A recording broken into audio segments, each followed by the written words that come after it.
Hello everyone, welcome to round table study. तो देखो बच्चे, स्टार्ट करते हैं लेक्चर नंबर 3, जो कि हम लोग पढ़ रहे थे ray optics and optical instruments के बारे में, है ना। और इस वीडियो में हम पर्टिकुलर बात करेंगे जो भी हमारे पास टॉपिक है, जो आपको ये बोर्ड पर आपको नजर आ रहे हैं, क्या critical angle and total internal reflection. ये हमारा एक मेन टॉपिक है, ठीक है। टोटल इंटरनल रिफ्लेक्शन, ठीक है, और ये क्रिटिकल एंगल। तो पहले हम लोग क्रिटिकल एंगल को समझेंगे, फिर उसके बेसिस पर हम टोटल इंटरनल रिफ्लेक्शन को भी इजिली समझ लेंगे। उसके बाद फिर हम देखेंगे एप्लीकेशन क्या क्या है, टोटल इंटरनल रिफ्लेक्शन का हम एप्लीकेशन कहाँ कहाँ क्या कैसे यूज करते हैं। जैसा कि आपने एक बहुत ही बढ़िया सा आपने देखा होगा ऑप्टिकल फाइबर। चलो कोई बात नहीं, आपने अगर सुना है ऑप्टिकल फाइबर के बारे में तो अच्छी बात है, नहीं सुना है तो भी कोई बात नहीं, हम आपको बताने वाले हैं। आप जो भी बात करते हो ना अपने मोबाइल फोन से, ठीक है, तो आपकी जो वॉइस जो ट्रांसफर होती है तो वो इसी ऑप्टिकल फाइबर के थ्रू होती है। ओके नाउ फिर उसके बेसिस पर हम देखेंगे न्यूमेरिकल, बहुत ही इजी सा न्यूमेरिकल है। तो स्टार्ट करते हैं। सबसे पहले आप हेडिंग लगा लो, क्या क्रिटिकल एंगल। देखो बेसिकली क्या है ना, अब कई बच्चे यहाँ पे थोड़ा सा ये परेशान रहते हैं कि सर पहले नोट्स लिख लें या पहले वीडियो देख लें। तो आपकी मर्जी। अगर हम आपको बोलते हैं वीडियोज में कि अगर आप ये केवल और केवल एक थ्योरेटिकल पोर्शन है तो आप उसको पहले अच्छे से समझ लो, बाकी तो नोट्स आपको जो है डिस्क्रिप्शन बॉक्स में मिल जाते हैं। या फिर अगर आप नोट्स नहीं लिखना चाहते, ठीक है, तो इतना हम चीजें बता ही देते हैं कि आप खुद से लिख भी सकते हो। और हम कोशिश ये भी करते हैं कि जो बच्चे नोट्स नहीं लिखना चाहते हैं, है ना, हम उनको यहाँ पर हम सारी चीजें बता भी देते हैं। तो आप ये कोशिश करो कि आप चाहे जैसे भी अपनी जो भी आप अपनी जो है क्या कह सकते हैं उसको, आप जिस तरीके से भी आप बना सकते हो। या तो आप पहले वीडियोस देख करके नोट्स बना लो, ठीक है, वीडियो देखो, उसके बाद में जो है डिस्क्रिप्शन बॉक्स से नोट्स को डाउनलोड कर लो, या आप मेरे साथ चलो नोट्स बनाते हुए चलो।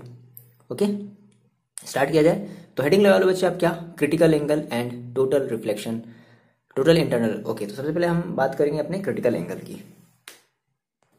देखो बच्चे, क्या है क्रिटिकल एंगल समझते हैं। तो अभी तक आपने प्रीवियस लेक्चर से आपको जो है रिफ्रैक्शन की थोड़ी बहुत आपको डेफिनेशन थोड़ी बहुत नहीं मतलब पूरी की पूरी आपको डेफिनेशन जो है समझ में आ गई है कि हाँ सर एग्जैक्टली रिफ्रैक्शन हम किसको बोलते हैं। लाइट हमारी क्या होती है, जब एक मीडियम से दूसरी मीडियम में एंटर करती है तो लाइट हमारी अपने पाथ से क्या कर जाती है, डेविएटेड हो जाती है ना, बेंड हो जाती है। तो इसी फिनोमेना को हम लोग बोलते थे रिफ्रैक्शन। ओके तो जो क्रिटिकल एंगल है ना, क्रिटिकल एंगल भी हमारा रिफ्रैक्शन से ही रिलेटेड है। देखो होता क्या है, जैसे कि हमें पता है, मान लो हमने कहा हमें पता है सर क्या कि मान लो हमने कहा सर ये हमारी कोई एक इंटरफेस है ना, ये हमारा क्या है, एक इंटरफेस है। अब इसके इस तरफ हमारा मान लो एक रेयरर मीडियम है और मान लो एक डेंसर मीडियम है, ठीक है, समझना, ध्यान समझना, ये हमारा डेंसर मीडियम है। तो क्या हुआ कि मान लो हम जो है डेंसर मीडियम से रेयरर मीडियम की तरफ जा रहे हैं। हमारी एक लाइट रे है जो कि रेयर मीडियम से सॉरी डेंसर मीडियम से रेयरर मीडियम की तरफ जा रहे हैं। तो जहां पर लाइट फॉल हुई वहां पर हम क्या करते हैं, एक नॉर्मल ड्रॉ कर लेते हैं। अब आपको पता है कि when light goes from denser medium to rarer medium, है ना, it bends away from the normal, it bends away from the normal. देखो नॉर्मल से क्या हो जाएगी, दूर भाग जाएगी, नॉर्मल से दूर भागेगी। ये बात आपको समझ में आई, यही तो हम लोग पढ़े थे। अच्छा अब ध्यान से समझो मेरी बात, ध्यान समझना एकदम ध्यान समझो। अब देखो अब हमने क्या कहा कि क्या हो सर, अभी हमारा जो एंगल है वो थोड़ा सा इतना मतलब आई है। अब हमने क्या किया, अभी मतलब हमारा इंसिडेंट एंगल है, ये हमारा रिफ्रैक्टेड एंगल है ना, एंगल आर। अब क्या करो, रे का जो मतलब ये जो हमारी जो इंसिडेंट है ना, इसके एंगल को थोड़ा सा और बढ़ा दो। समझ रहे हो बात, इसके एंगल को थोड़ा सा और बढ़ा दो। मतलब हमने कहा कि अभी सर हम जो लाइट जो हम यहां से ले जा रहे हैं ना, अब हम थोड़ा सा इधर से ले जाते हैं। समझ रहे हो मेरी बात, नहीं समझे। देखो हमने कहा थोड़ा सा इधर हम अगर बना ले, तो हमने कहा सर हम जो लाइट जो हम अपनी हमारी जो इंसिडेंट एंगल है ना, उस इंसिडेंट एंगल को हम हल्का सा इंक्रीज कर रहे हैं। क्या कर रहे हैं, ध्यान से मेरी बात समझो, इंक्रीज कर रहे हैं। तो हमने कहा कि सर इंक्रीज कर दिए,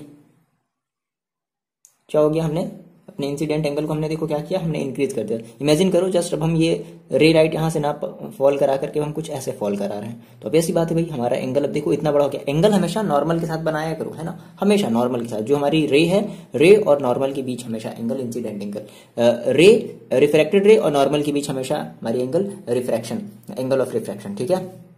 अच्छा तो क्या हुआ, देखो क्या होगा कि हमारी जो लाइट रे है वो और थोड़ी सी बेंड हो जाएगी, और एक ऐसी कंडीशन आएगी, मान लो हम इसको थोड़ा सा और बेंड कर दिए, नहीं समझे, हम इसको थोड़ा सा और बेंड कर दिए, हम ना क्या किया, हमने अपने एंगल को थोड़ा सा और बढ़ा दिया। तो एक ऐसी भी कंडीशन आएगी क्या कि हमारी ये जो रिफ्रैक्टेड रे है वो हमारे इस इंटरफेस के ही अलोंग चलने लगेगी।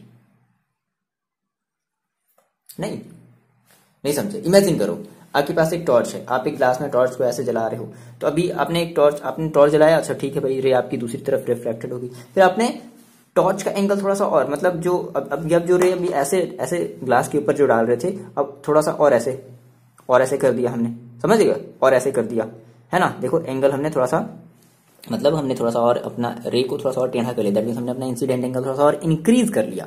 तो अगर इंक्रीज किया तो ऑब्वियस सी बात है हमारी जो रिफ्रैक्टेड रे है वो और ज्यादा भागेगी, होगी ना, और ज्यादा इधर आएगी, और एक ऐसी कंडीशन आएगी, है ना, एक हमारी इंसिडेंट रे की, ठीक है, हमारे एक एंगल की, इंसिडेंट एंगल की एक ऐसी कंडीशन आएगी जिस एंगल पर, ठीक है, जिस एंगल पर हमारी ये जो रे है ना, रिफ्रैक्टेड रे है ना, वो क्या हो जाएगी, वो हमारे इंटरफेस के पैरेलल, यानी कि हमारे इंटरफेस के अलोंग हो जाएगी, मतलब इंटरफेस के ही अलोंग जाने लगेगी। तो इस केस में हम क्या कहेंगे, इस केस में हम क्या कहेंगे कि हमारी जो रिफ्रैक्टेड रे है वो देखो नॉर्मल के साथ कितने डिग्री का एंगल बना लिया, 90 डिग्री का एंगल बना लिया। तो जिस एंगल पर, बात समझना, है ना, हमने कहा सर कि क्रिटिकल एंगल क्या है, तो हमने कहा कि बेसिकली क्रिटिकल एंगल, हमने कहा कि एक ऐसा एंगल है, एक ऐसा इंसिडेंट एंगल है। क्रिटिकल एंगल बेसिकली क्या है, देखो यहां पर हम इसको इंसिडेंट एंगल बोल रहे हैं, क्यों बोल रहे हैं, क्योंकि यहां पर हमारी जो लाइट रे है वो अभी इस इंटरफेस के पैरेलल या इस इंटरफेस के अलोंग नहीं हुई है। लेकिन जैसे हमने कहा कि अगर हमारी आई, हमारा एक ऐसा एंगल है ना, एक ऐसा इंसिडेंट एंगल जिसपे हमारी आर क्या हो जाए, सिंपल से वर्ड्स में, जिस पर हमारी आर क्या हो जाए, 90 डिग्री हो जाए, तो इस एंगल को हम बोलते हैं क्रिटिकल एंगल। क्लियर हुआ बात, क्रिटिकल एंगल क्या हुई, बात समझ में आई, ठीक है। तो देखो हमने कहा कि बेसिकली देखो हमारे पास क्या है, ऐसा समझ लो, ये बात समझो, देखो बच्चे लोग मेरी बात समझना ध्यान से, देखो समझो हमने क्या लिखा, कुछ नहीं लिखा भाई, सेम वही चीज मैंने आपको बताया कि भाई देखो हमारी क्या होती है, जब भी रे क्या होती है किसी मीडियम से, जब एक डेंसर मीडियम से, देखो हमारी कौन सी मीडियम है, ये हमारी डेंसर मीडियम है, जब किसी डेंसर मीडियम से जब रेयर मीडियम में जाती है तो क्या होती है, मेरे जो लाइट रे है, जो रिफ्लेक्टेड रे है, वो क्या होती है, नॉर्मल से अवे होती है, it bends away from the normal. चलो इतनी बातों की है ना। हमने कहा सर क्या हो अगर हम अपना जो इंसिडेंट एंगल है वो अब इंक्रीज करते जाएं, अभी यहाँ था, अब मान लो अब यहाँ थोड़ा सा और बढ़ा दिया, तो अब ऐसी बात है हमारी जो रिफ्रैक्टेड रे है ना, वो भी, यानी कि उसका जो एंगल होगा नॉर्मल के साथ वो भी क्या होगा, इंक्रीज होगा, क्योंकि स्नेल लॉ हमें ये बताता है, ठीक है। तो हमने कहा कि अगर हम ऐसा करते हैं, एंगल ऑफ इंसिडेंस अगर हम इंक्रीज करते हैं, है ना, on increasing angle of incidence r also increases, r का मतलब क्या, एंगल ऑफ रिफ्रैक्शन, तो angle of refraction also increases. And अब एक ऐसी कंडीशन आएगी for a particular angle of incidence, यानी कि हम उस पर्टिकुलर एंगल ऑफ इंसिडेंस में हम क्या कहेंगे कि हमारी एक ऐसी भी कंडीशन आएगी जब हमारा जो रिफ्रैक्शन है ना, हमारा जो ये जो रिफ्रैक्टेड रे है वो क्या हो जाएगा, वो हमारे नॉर्मल से 90 डिग्री का एंगल बना लेगा, क्योंकि ये कंटिन्यू इंक्रीज होती जा रही है, एंगल बढ़ता जा रहा है, तो कहां तक, एक ऐसी भी कंडीशन आएगी जो हमारी ये जो रे है इस इंटरफेस के अलोंग चलने लगेगी। तो हमने कहा कि सर एक ऐसी भी कंडीशन आएगी जब हमारा जो रिफ्रैक्शन है एंगल जो है वो कितना हो जाएगा, 90 डिग्री हो जाएगा, that means refracted ray passes along interface. कैसे हो जाएगा, वो इंटरफेस के लॉन्ग पास होने लगेगा। तो जिस इंसिडेंट एंगल पर हमारा जो रिफ्रैक्शन एंगल है 90 डिग्री हुआ, उसी इंसिडेंट एंगल को याद रखना, क्रिटिकल एंगल क्या है, क्रिटिकल एंगल आपको किसमें मिलेगा, क्रिटिकल एंगल आपको मिलेगा इंसिडेंट एंगल में। तो इंसिडेंट एंगल को ही हम लोग बोलते हैं क्या, क्रिटिकल एंगल। और इसको हम लोग बेसिकली रिप्रेजेंट करते हैं, किसी बुक में आपको सी से रिप्रेजेंट करता हुआ मिलेगा या किसी बुक में आईसी से रिप्रेजेंट करता हुआ मिलेगा, तो आपकी मर्जी, आप चाहे जिससे करो। बेसिकली मेरे पीडीएफ में हम सी से रिप्रेजेंट कर रहे हैं। ओके, क्लियर है, कंफ्यूजन वाली बात नहीं है, आ रही बात में। अच्छा देखो, तो यहाँ पे हम ये बोल सकते हैं क्या भाई कि यहाँ पे देखो हमने कहा कि सर हमारी यहाँ पर जो आई है ना, एंगल जो आई है, ठीक है, एंगल आई हम ये कह सकते हैं कि जब हमें क्रिटिकल एंगल मिलेगा तो हमारी जो एंगल ऑफ इंसिडेंस होगी वो क्रिटिकल एंगल की क्या होगा, इक्वल होगा। जब ये 90 डिग्री होगा तो हमारी जो आई होगी उसी को हम कह देंगे क्या, क्रिटिकल एंगल, सिंपल। और इस केस हम ये कह सकते हैं क्या कि हमारी यहाँ पर जो आई होगी वो देखो क्या होगी, वो हमारी अभी क्रिटिकल एंगल से क्या है, छोटी है, ऑब्वियस सी बात है। इस केस में भी हमें क्रिटिकल एंगल नहीं मिला, हम यहाँ पर क्रिटिकल एंगल बोलेंगे ही नहीं। क्रिटिकल एंगल कब बोलेंगे, जब हमारी रिफ्रैक्टेड रे इस इंटरफेस के अलोंग हो जाए। जब हमारी रिफ्रैक्टेड रे इस इंटरफेस के अलोंग हो जाए तो हमारी जो इंसिडेंट एंगल होगी उसी को हम बोलेंगे क्या, क्रिटिकल एंगल। क्लियर है। अब इसी चीज को, अब यही चीज आपको जो है पीडीएफ में बढ़िया तरीके से मिली हुई है, यहाँ पर भी सेम वही तरीके से मिली हुई है, तो कोई दिक्कत वाली बात नहीं है। आपको देखो करना क्या, आपको मटेरियल चाहिए, आपको जो है चीजें समझ में आनी चाहिए, तो आप पहले वीडियो देखो, कॉपी लेकर के बैठो, फिगर विगर बनाओ, फिर बाकी के जो नोट्स हैं वो आप उसको लिख लो। हम बेसिकली कोशिश करते हैं कि यहाँ पे हम आपको सारी चीज बता दें, बट जो बहुत ज्यादा जब थ्योरी हो जाती है तो हम आपको थ्योरी समझा देते हैं, बाकी आप थ्योरी को नोट से लिख सकते हो ना, ठीक है। तो उसके बाद फिर हमने क्या किया, उसके बाद फिर हमने क्रिटिकल एंगल की हमने डेफिनेशन दे दी भाई।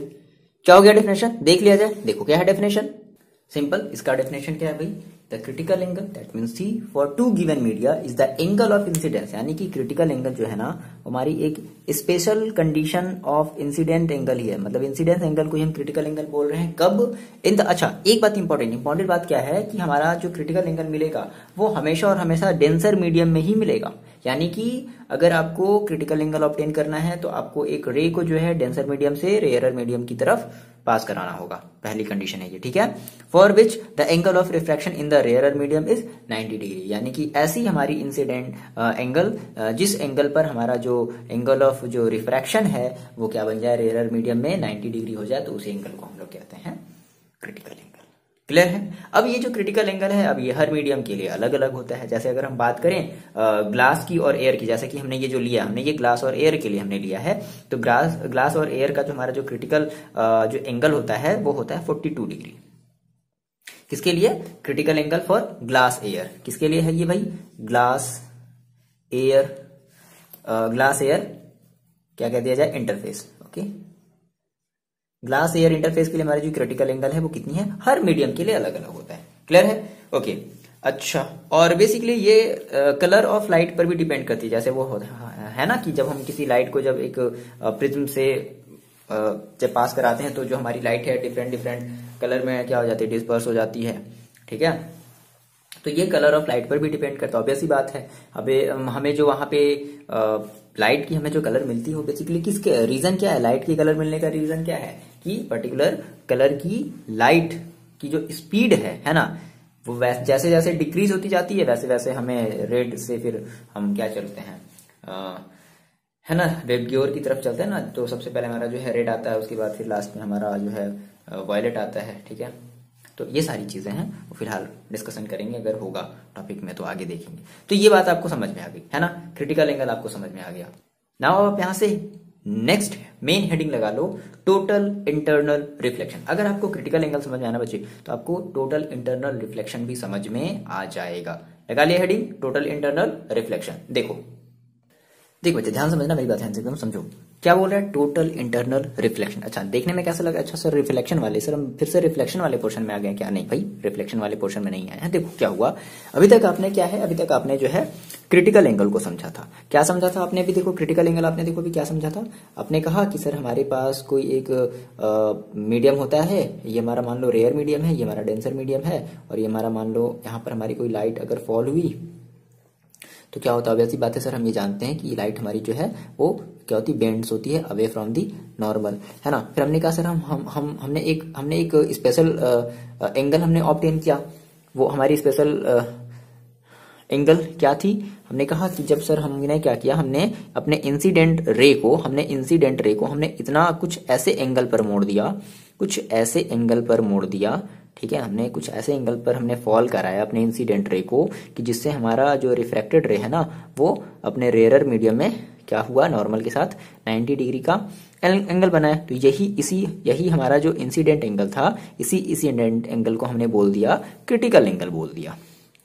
अब क्या हुआ सर, थोड़ी सी हमें शरारत और सूझी, है ना, हमने अपनी जिज्ञासा बस मतलब कौतूहल बस एक्साइटेड होकर के हमने कहा सर क्या करें, थोड़ा सा हम जो है अपने इस इंसिडेंट रे के एंगल को, समझो वर्ड्स पे फोकस करो, इंसिडेंट रे के एंगल को थोड़ा सा और थोड़ा सा किसी एंगल पर फॉल कराते हैं। तो अब तो सर यहाँ तक ये हो गया, अब क्या होगा, अब ये होगा ना कि आपकी जो रे है वो वापस आपके फिर से डेंसर मीडियम में आ जाएगी, और इसी फिनोमिना को हम लोग बोलते हैं टोटल इंटरनल रिफ्लेक्शन। मजा आया, नहीं आया मजा, देखो क्या किया हमने, फर्स्ट कंडीशन ठीक, थोड़ी सी शरारत सूझी, हमने कहा सर क्या हो सर, थोड़ा सा चलो हम एंगल को थोड़ा सा और बढ़ा लेते हैं, है ना। तो अच्छा हमें जब एंगल को बढ़ाए तो हमने देखा ओ माय गॉड यहाँ पे सर हमें क्या मिल गया, हमें क्रिटिकल एंगल मिल गया, यानी कि हमारी जो रिफ्रैक्टेड रे थी वो नॉर्मल के साथ 90 डिग्री का एंगल बना ली। तो हमें क्या मिल गया, हमें क्रिटिकल यानी कि जो इंसिडेंट एंगल है उसको हमने बोल दिया नहीं भाई अब तुम इंसिडेंट एंगल नहीं रहे, अब तुमने एक विशेष दर्जा प्राप्त कर लिया और अब आज से हम तुमको क्या बोलेंगे, क्रिटिकल एंगल बोलेंगे। जब ये कंडीशन ऑब्टेन करोगे तभी हम तुमको क्या बोलेंगे, क्रिटिकल एंगल बोलेंगे। हाँ लेकिन इस केस में हम तुमको क्रिटिकल एंगल नहीं बोलेंगे, बिल्कुल भी नहीं बोलेंगे भाई तुम आई हो और तुम आर हो, है ना। लेकिन इस केस में बाबू तुम जो है वो क्या बन गए, तुम क्रिटिकल एंगल बन गए। नाउ अब क्या हुआ, थोड़ी सी और बच्चों को शरारत हुई, उन्होंने कहा चलो ठीक है थोड़ा सा और बेंड कर देते हैं, लाइट को थोड़ा सा और इधर से ऐसे फॉल कराते हैं। तो अब यहां तक आया था, अब क्या होगा, फिर से वापस अपने डेंसर मीडियम में आ गया, तो ये जो फिनोमेना हुआ ना इसी को हमने बोल दिया बच्चे क्या, टोटल इंटरनल रिफ्लेक्शन। बताओ क्लियर है। तो आपने कहा यहां से एक बात आपको समझ में आ गई कि सर टोटल इंटरनल रिफ्लेक्शन के लिए अगर आपको किसी भी लाइट का टोटल इंटरनल रिफ्लेक्शन कराना है बच्चे, तो आपको उसके लिए क्या करना पड़ेगा, आपको उसके लिए जो है ना जो हम ये कहेंगे कि टोटल इंटरनल रिफ्लेक्शन का केस कब होगा, जब आई हमारी क्या हो जाएगी, ग्रेटर देन सी हो जाएगी। बोलो आप इसे अभी भी तो आई ही तो कहोगे, लेकिन अब ये आई कैसी है, हमने एक ऐसी कंडीशन ऑब्टेन कर ली जो इस स्पेशल वाले कंडीशन से भी ज्यादा वैल्यूएबल है ना। तो टोटल ये किसके लिए है, ये हमारे फॉर टोटल इंटरनल रिफ्लेक्शन के लिए, TIR बेसिकली हम इसको बोलेंगे। टोटल इंटरनल रिफ्लेक्शन तभी ऑब्टेन हो पाएगा बच्चे, ध्यान रखना मेरी बात, ध्यान समझो, वर्ड्स पे फोकस करो, अभी इसका हम लोग यूज करने वाले हैं, ठीक है। टोटल इंटरनल रिफ्लेक्शन तभी ऑब्टेन होगा जब आपकी आई जो है, दैट मीन जो इंसिडेंट एंगल है वो क्रिटिकल एंगल से क्या हो जाए, ज्यादा हो जाए, तभी आपको क्या मिलेगा, टोटल इंटरनल रिफ्लेक्शन मिलेगा। यानी कि पूरी की पूरी लाइट जो है वो दूसरे मीडियम में ना जा करके पूरी की पूरी लाइट जो है वो आपके डेंसर मीडियम में वापस आ जाएगी। बस यही कहानी है टोटल इंटरनल रिफ्लेक्शन की। मजा आया, ये चीज लिख ली जाए इन सब बातों को। देखो क्या है, सिंपल भाई, कुछ नहीं, कैसे आप एक्सप्लेन करोगे भाई कि क्या है टोटल इंटरनल रिफ्लेक्शन। देखो आपने कहा सर क्या कहा कि जब क्या था, व्हेन लाइट ट्रेवल, लाइट हमारी क्या करी थी, देखो ट्रेवल करी थी कहां से, फ्रॉम ए डेंसर मीडियम। हाँ ये नेसेसरी कंडीशन है ना, डेंसर मीडियम से ही ट्रेवल करनी चाहिए तभी आपको TIR मतलब टोटल इंटरनल रिफ्लेक्शन मिलेगा। Light travel from denser medium to rarer medium, ठीक है, टू अ रेयरर मीडियम क्या होगा, तो ओके देखो क्या हुआ, रेयरर मीडियम तो क्या होगा, इट बेंड्स अवे, नॉर्मल से हम स्टेटमेंट लिख रहे हैं, ठीक है ना, इट बेंड्स अवे फ्रॉम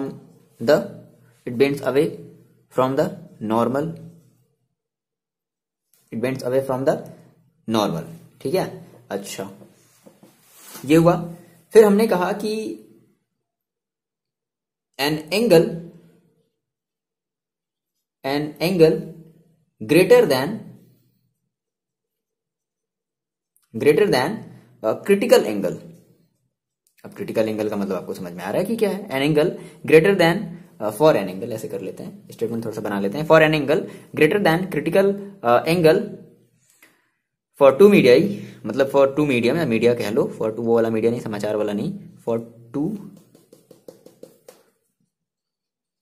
अगर शॉर्ट में लिखना चाहते हो तो, है ना, ये भी लिख सकते हो, कोई जरूरी नहीं है कि सर ने जो लिखवाया है या फिर जो बुक में इतना बड़ा दिया है वही हम लिखेंगे। For two media the ray is totally reflected back,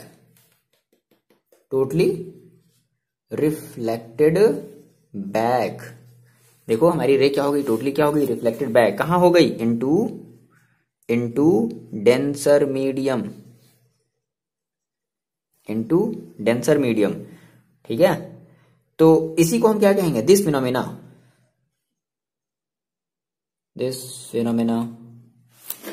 is called total internal reflection, या पूरा लिखोगे TIR, okay. This phenomena is called क्या, टोटल इंटरनल रिफ्लेक्शन। नाउ हम बात करते हैं कि सर नेसेसरी कंडीशन क्या है, ठीक है, CESAR, necessary condition for total internal reflection. क्या है नेसेसरी कंडीशन? तो पहली चीज आपको ये समझ में आई कि लाइट ये मस्ट है कि डेंसर मीडियम से, पहली चीज है क्या कि लाइट जो है वो मस्ट है कि डेंसर मीडियम से रेयरर मीडियम में जानी चाहिए। ओके, ये तो फर्स्ट कंडीशन है। पहली कंडीशन क्या हमें समझ में आया कि हमारी जो लाइट है ना, लाइट देखो मेरे साथ आप पढ़ लो, पक्का बता रहे हैं, हमको याद हो जाएगा, है ना। आप कहोगे हाँ सर याद आ गया, याद हो गया मेरे को, ठीक है। बस आप वीडियो हो सकता है आप स्किप कर देते होगे, अगर स्किप करोगे तो फिर दिक्कत है, तो फिर आप फिर समझो, ठीक है, आपने फिर कुछ सोच कर कि आपने स्किप किया होगा। ओके, तो अगर आप मेरे साथ अगर चल रहे हो A to Z सारे पॉइंट्स अगर आप मेरे साथ क्लियर कर रहे हो ना, तो आप कहोगे लास्ट में कि हाँ सर लेक्चर के खत्म होने तक सर मेरे को याद हो गया, सारी चीजें याद हो गई। देखो लाइट क्या होगा, light must travel from an optically rarer medium to denser medium.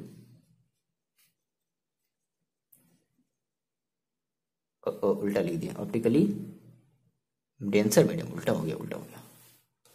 Optically denser ना, डेंसर से हमेशा रेयर में जाएंगे ना भाई, डेंसर मीडियम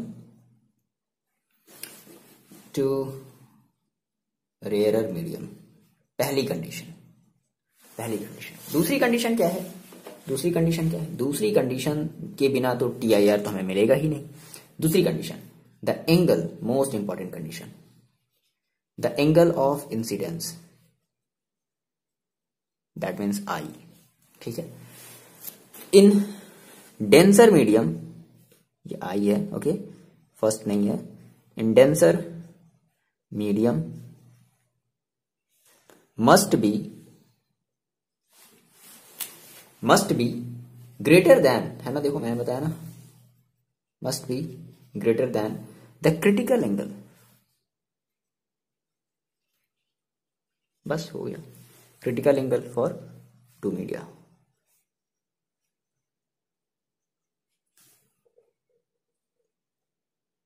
अब देखो क्या होता है ना कि ये थोड़ा सा मतलब चीजें अगर सही होती, मतलब रिसोर्सेज अगर होते हैं, रिसोर्सेज का मतलब आप पता नहीं क्या समझते हो, तो रिसोर्सेज अगर होते तो आपको ये सब सारी चीजें मेरे को फिर ये लिखनी नहीं पड़ती, आपको ऑटोमेटिकली स्क्रीन पर नजर आता है ये, ठीक है। चलो कोई बात नहीं, सबके दिन आते हैं, ठीक, मेरे भी आएंगे।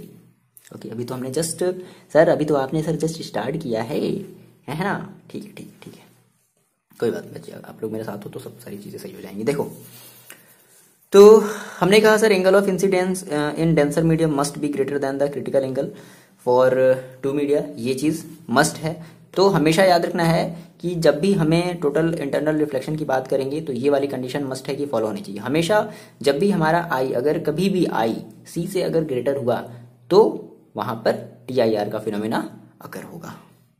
क्लियर है? अब हम एक रिलेशन देख लेते हैं, relation between critical angle and refractive index, यानी कि refractive index that is means N और critical angle that means C। तो N और C के बीच में हम एक रिलेशन देखते हैं। हेडिंग लगा लो, क्या? Relation between critical angle and refractive index, लगा लिया हेडिंग। देखो बच्चे लोग ध्यान समझना, relation between critical angle that means C और रिफ्रैक्टिव इंडेक्स दैट मीन्स, समझो कुछ नहीं भाई। हमने कहा क्या था सर, हमें क्रिटिकल एंगल देखो कब मिला था, हमने कहा सर ये हमारी रेयरर मीडियम है, ये हमारी डेंसर मीडियम है। क्या हुआ, हमने एक लाइट को फॉल कराया, एक विशेष स्पेशल कंडीशन पर हमने लाइट को फॉल कराया, इंसिडेंट हमने रे जो है हमारा हुआ, फॉल हुआ, है ना, इस इंटरफेस पर, इस मीडियम के इंटरफेस पर।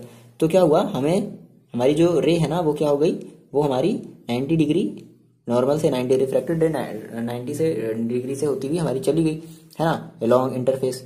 और हमें ये जो एंगल मिला, हम इसी एंगल को कह दिए क्या, C, और that means I, C that means I, है ना। तो ये हमारी, मान लो कि ये हमारी मीडियम नंबर फर्स्ट है और ये हमारी मीडियम नंबर सेकेंड है ना। हम सेकेंड से किस में चले गए, फर्स्ट में चले गए। तो देखो हम स्नेल लॉ के अकॉर्डिंग क्या जानते हैं, स्नेल्स लॉ। स्नेल्स लॉ क्या होता है भाई, हम जानते हैं क्या कि साइन I अपॉन, ये सब हम लोग पढ़ चुके हैं ना, sine R is equal to क्या होता है, देखो रिफ्रैक्टिव, अब आप किस में जा रहे हो, आप जा रहे हो 1 में ना, आप 1 में जा रहे हो ना, तो क्या बोलोगे, refractive index of medium 1 with respect to 2।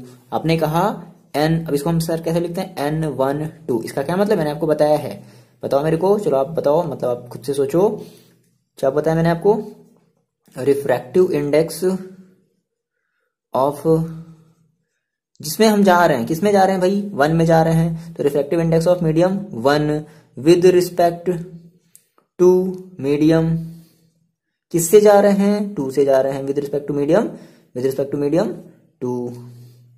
Okay, इसको हम लोग बोलते हैं n12। अच्छा, क्या इसी को हम ऐसे भी लिख सकते हैं क्या, देखो sine i upon sine r is equal to 1 upon n21। अब n21 का मतलब क्या हो गया, चलो बताओ आप मेरे को, खुद मतलब खुद से सोचो क्या होता है n21। तो हमने 2 को हमने पहले लिखा है, तो 2 को अगर हमने पहले लिखा तो 2 हम क्या बोलेंगे, हम कहेंगे refractive index of medium 2 with respect to 1। आगे बात समझ में।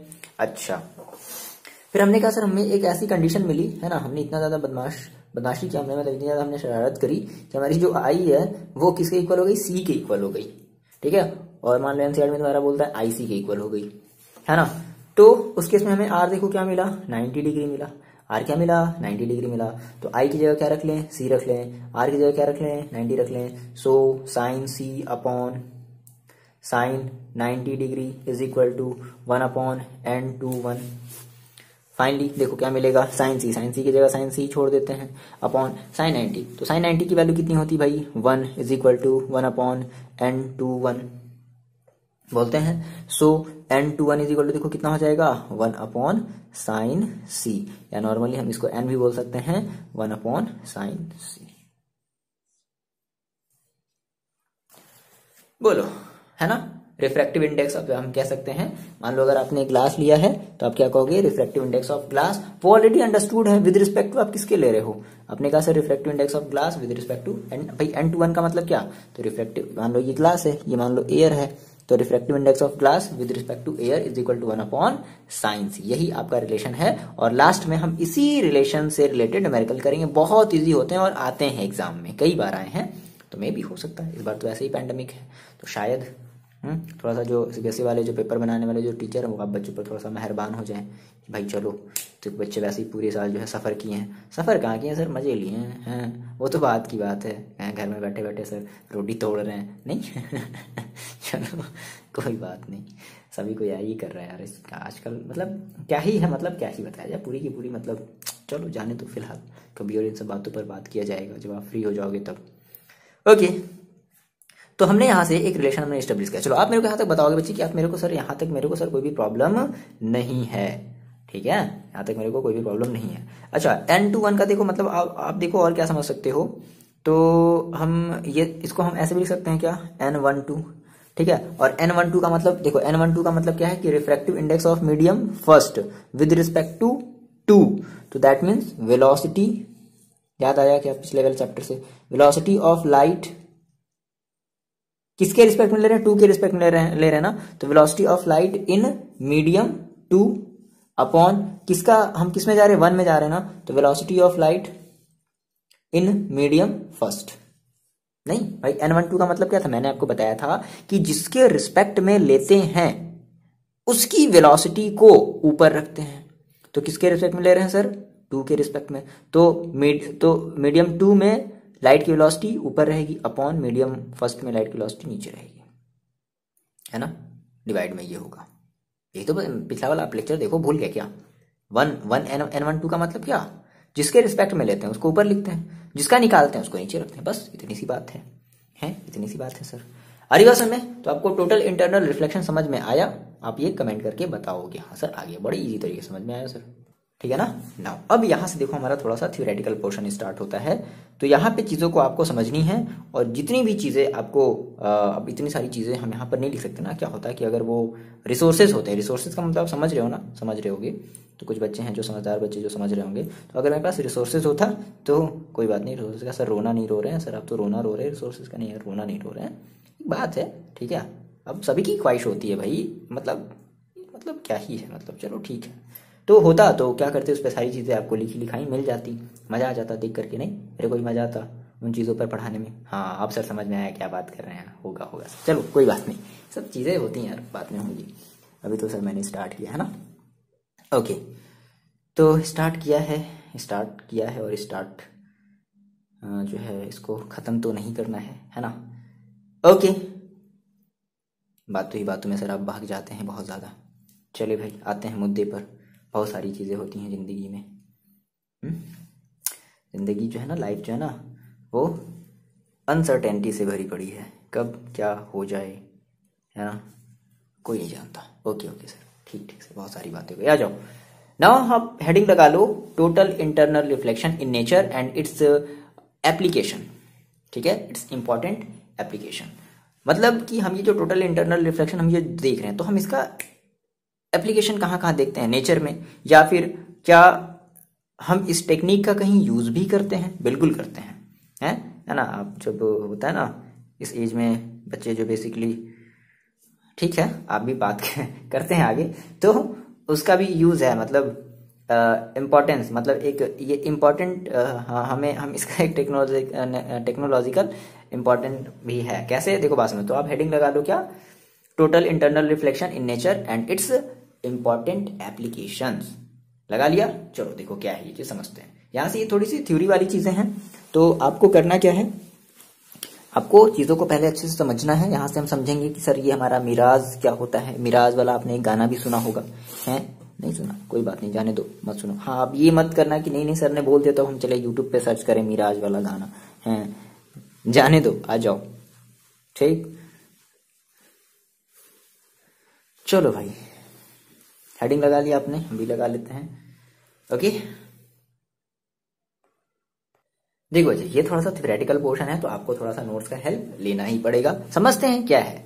जैसे देखो बेसिकली अगर हम बात करें, तो आपने जैसे जब आप बहुत ही किसी जब एक लंबे रास्ते पर जब जा रहे होते हो, बहुत गर्मी के समय में, है ना, समर के टाइम, तो बहुत ही मान लो बहुत लंबी सी रोड हो, अब जब बहुत ज्यादा गर्मी पड़ रही हो, और जब देखते हो, है ना, आप जब यहाँ पर खड़े रहते हो और जब बहुत दूर तक आप जब देखते हो ना सड़क पर, तो आपको लगता है ना यहाँ पर कि एक शिमर कहने का मतलब है कि आपको ऐसा सीम्स होगा कि यहाँ पर किसी की इमेज बन रही है, यहाँ पर जो है ना पानी जैसा ऐसे ऐसे ऐसे ऐसे कुछ जो है उड़ रहा है, लेकिन जैसे ही उसके पास जाओगे गायब, फिर वो पानी वाला और आगे चला जाएगा ना। ये बेसिकली कब होता है, जब बहुत ज्यादा जब गर्मी पड़ती है, या फिर आप अगर वहाँ डेजर्ट में चले जाओ, रेगिस्तान में चले जाओ, है ना, समर डेज जब हो, बहुत लंबी रोड हो, पक्की रोड हो, है ना, पक्की सड़क हो, है ना, तो आपको ऐसी चीजें देखने को मिलती हैं ना। तो इसी को हम लोग कहते हैं मिराज। तो बेसिकली अगर हम इसको अपने फिजिक्स के लैंग्वेज में कहें ना, तो फिजिक्स के हम इसको लैंग्वेज में कहते हैं क्या, ऑप्टिकल इल्यूजन। क्या बोलते हैं बच्चे, ऑप्टिकल इल्यूजन। ऑप्टिकल इल्यूजन, अब इल्यूजन का मतलब तो आप समझते हो ना, छलावा। क्या बोलते हैं भाई, छलावा। ओके, छलावा मतलब छल, ठीक है, मतलब जो दिख रहा है ना आपको, वो रियल नहीं है, वो छल है, ठीक है, इल्यूजन है वो आपका, समझ रहे हो। तो मिराज का मतलब पहली चीज क्या, ऑप्टिकल इल्यूजन, यानी कि लाइट की वजह से आपको एक छलावा हो गया, आपको एक इल्यूजन हो गया कि अच्छा वहां पर तो पानी है वहां पर कुछ तो है, ठीक है, लेकिन एग्जैक्टली वहां पर कुछ भी नहीं है। देखो अब होता क्या है, तो हमने कहा बेसिकली जब किसी डेजर्ट में जा रहे हो, है ना, या फिर आप अगर जैसे समझ लो सारे के सारे आपको जब आप पढ़ोगे ना नोट से, ये की पॉइंट्स है। जैसे व्हाट इज मिराज, ये पूछ लेता है क्या होता है, तो इसको थोड़ा सा एक्सप्लेन करने के लिए बोल देता है। तो जो भी आपको की पॉइंट्स आप जब पढ़ोगे ना, पीडीएफ में नोट्स बनाओगे ना, तो आप जब पढ़ोगे तो इन सब चीजों का हेल्प मिलेगा। तो आपने कहा कि सर, या फिर अगर हम किसी जो है डेजर्ट में जा रहे हैं, ठीक है, डेजर्ट हमारी है, या फिर हमने कहा हम किसी कोल रोड में हम जा रहे हैं, ठीक है, कोल टार्ड रोड है। कैसी रोड है भाई, कोल टार्ड मतलब सुना जो, मतलब अरे वो पिच वाली रोड, ठीक है, टार्ड, TARRED, टार्ड रोड। तो क्या होता है, जब समर के डेज में जब आप जा रहे, ये सब सारा का सारा ठंडी में आपको नहीं दिखेगा, कब दिखेगा, समर वाले डेज में दिखेगा। तो क्या होगा, आपको जो है एक ऑप्टिकल इल्यूजन होगा, है ना, हर जगह पर आपको दिखेगा कि अच्छा यहाँ पर कुछ तो है, लेकिन वहां पर एग्जैक्टली कुछ होता नहीं है, ठीक है। होगा क्या कि आपको वहां पर जो चीजें हैं ऐसी नजर आएंगी, किसी भी मतलब वो किसी ऑब्जेक्ट की, वो या तो हमारा बादल भी हो सकता है, कुछ भी चीज हो सकता है, हमारा वो ट्री हो सकता है, किसी का भी जो है ना एक ऑप्टिकल इल्यूजन नजर आएगा। ऐसा लगेगा कि वहां पर कुछ पूल टाइप सा, पानी के पूल टाइप सा है। ओके, है ना। तो इसी ऑप्टिकल इल्यूजन को हम लोग बोलते हैं क्या, मिराज। ओके, ये आपने कभी फील किया होगा, कई बच्चों ने जब गर्मी के समय में जब आप स्कूटी या अपनी बाइक जब चला रहे होगे तो आप ये चीज नोटिस किए होगे, है ना। या फिर आप किसी पैदल सुनसान रास्ते पर, अकेला सुनसान रास्ता, सर मैं छोटा सा नादान सा बच्चा, सर क्यों ऐसी बातें बोल रहे हैं, देखो तो आपको ऐसी चीजें फील हुई होंगी, है ना, कि वहां पर तो कुछ तो है, लेकिन जब उसके नजदीक जाते हैं तो ऐसा नहीं होता। तो उसी को हम लोग बोलते हैं क्या, मिराज। अब होता कैसे है, अब हम लोग ये चीज थोड़ा सा इसको हम एक फिगर के थ्रू समझ लेते हैं ना। ये सब सारी चीजें आप लिख लोगे, बताओ, कोई दिक्कत नहीं है, ठीक है। नोट्स आपको मिल जाएंगे, हैं, ठीक है। फिर ये मत कहना सर क्या करें, पहले सर नोट्स लिखें कि पहले सर देख लें। भाई पहले देख लो, हाँ, जो भी आपको रिक्वायरमेंट होती है फिर आप उसके बाद देखो, आप उसके बाद उसको फिर लिखो, है कि नहीं। अब क्या ही किया जा सकता है सर, नहीं। ओके, तो इसको हम लोग थोड़ा सा समझते हैं, है ना। मान लो आपने कहा सर आप यहां पर हो, समझो थोड़ा सा, ठीक है। आप यहां पर हो, ठीक है, किसी सुनसान अकेले रास्ते में चले जा रहे थे, ठीक है। और आपने दूर, मान लो कहीं आपसे बहुत दूर जो है एक पेड़ है। ओके, ये कुछ इस तरीके का पेड़ है ना।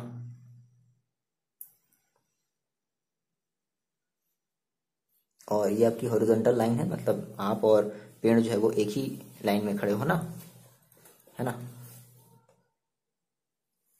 ठीक। थोड़ा सा छोटा बना लो, बहुत बड़े हो गए अब यार।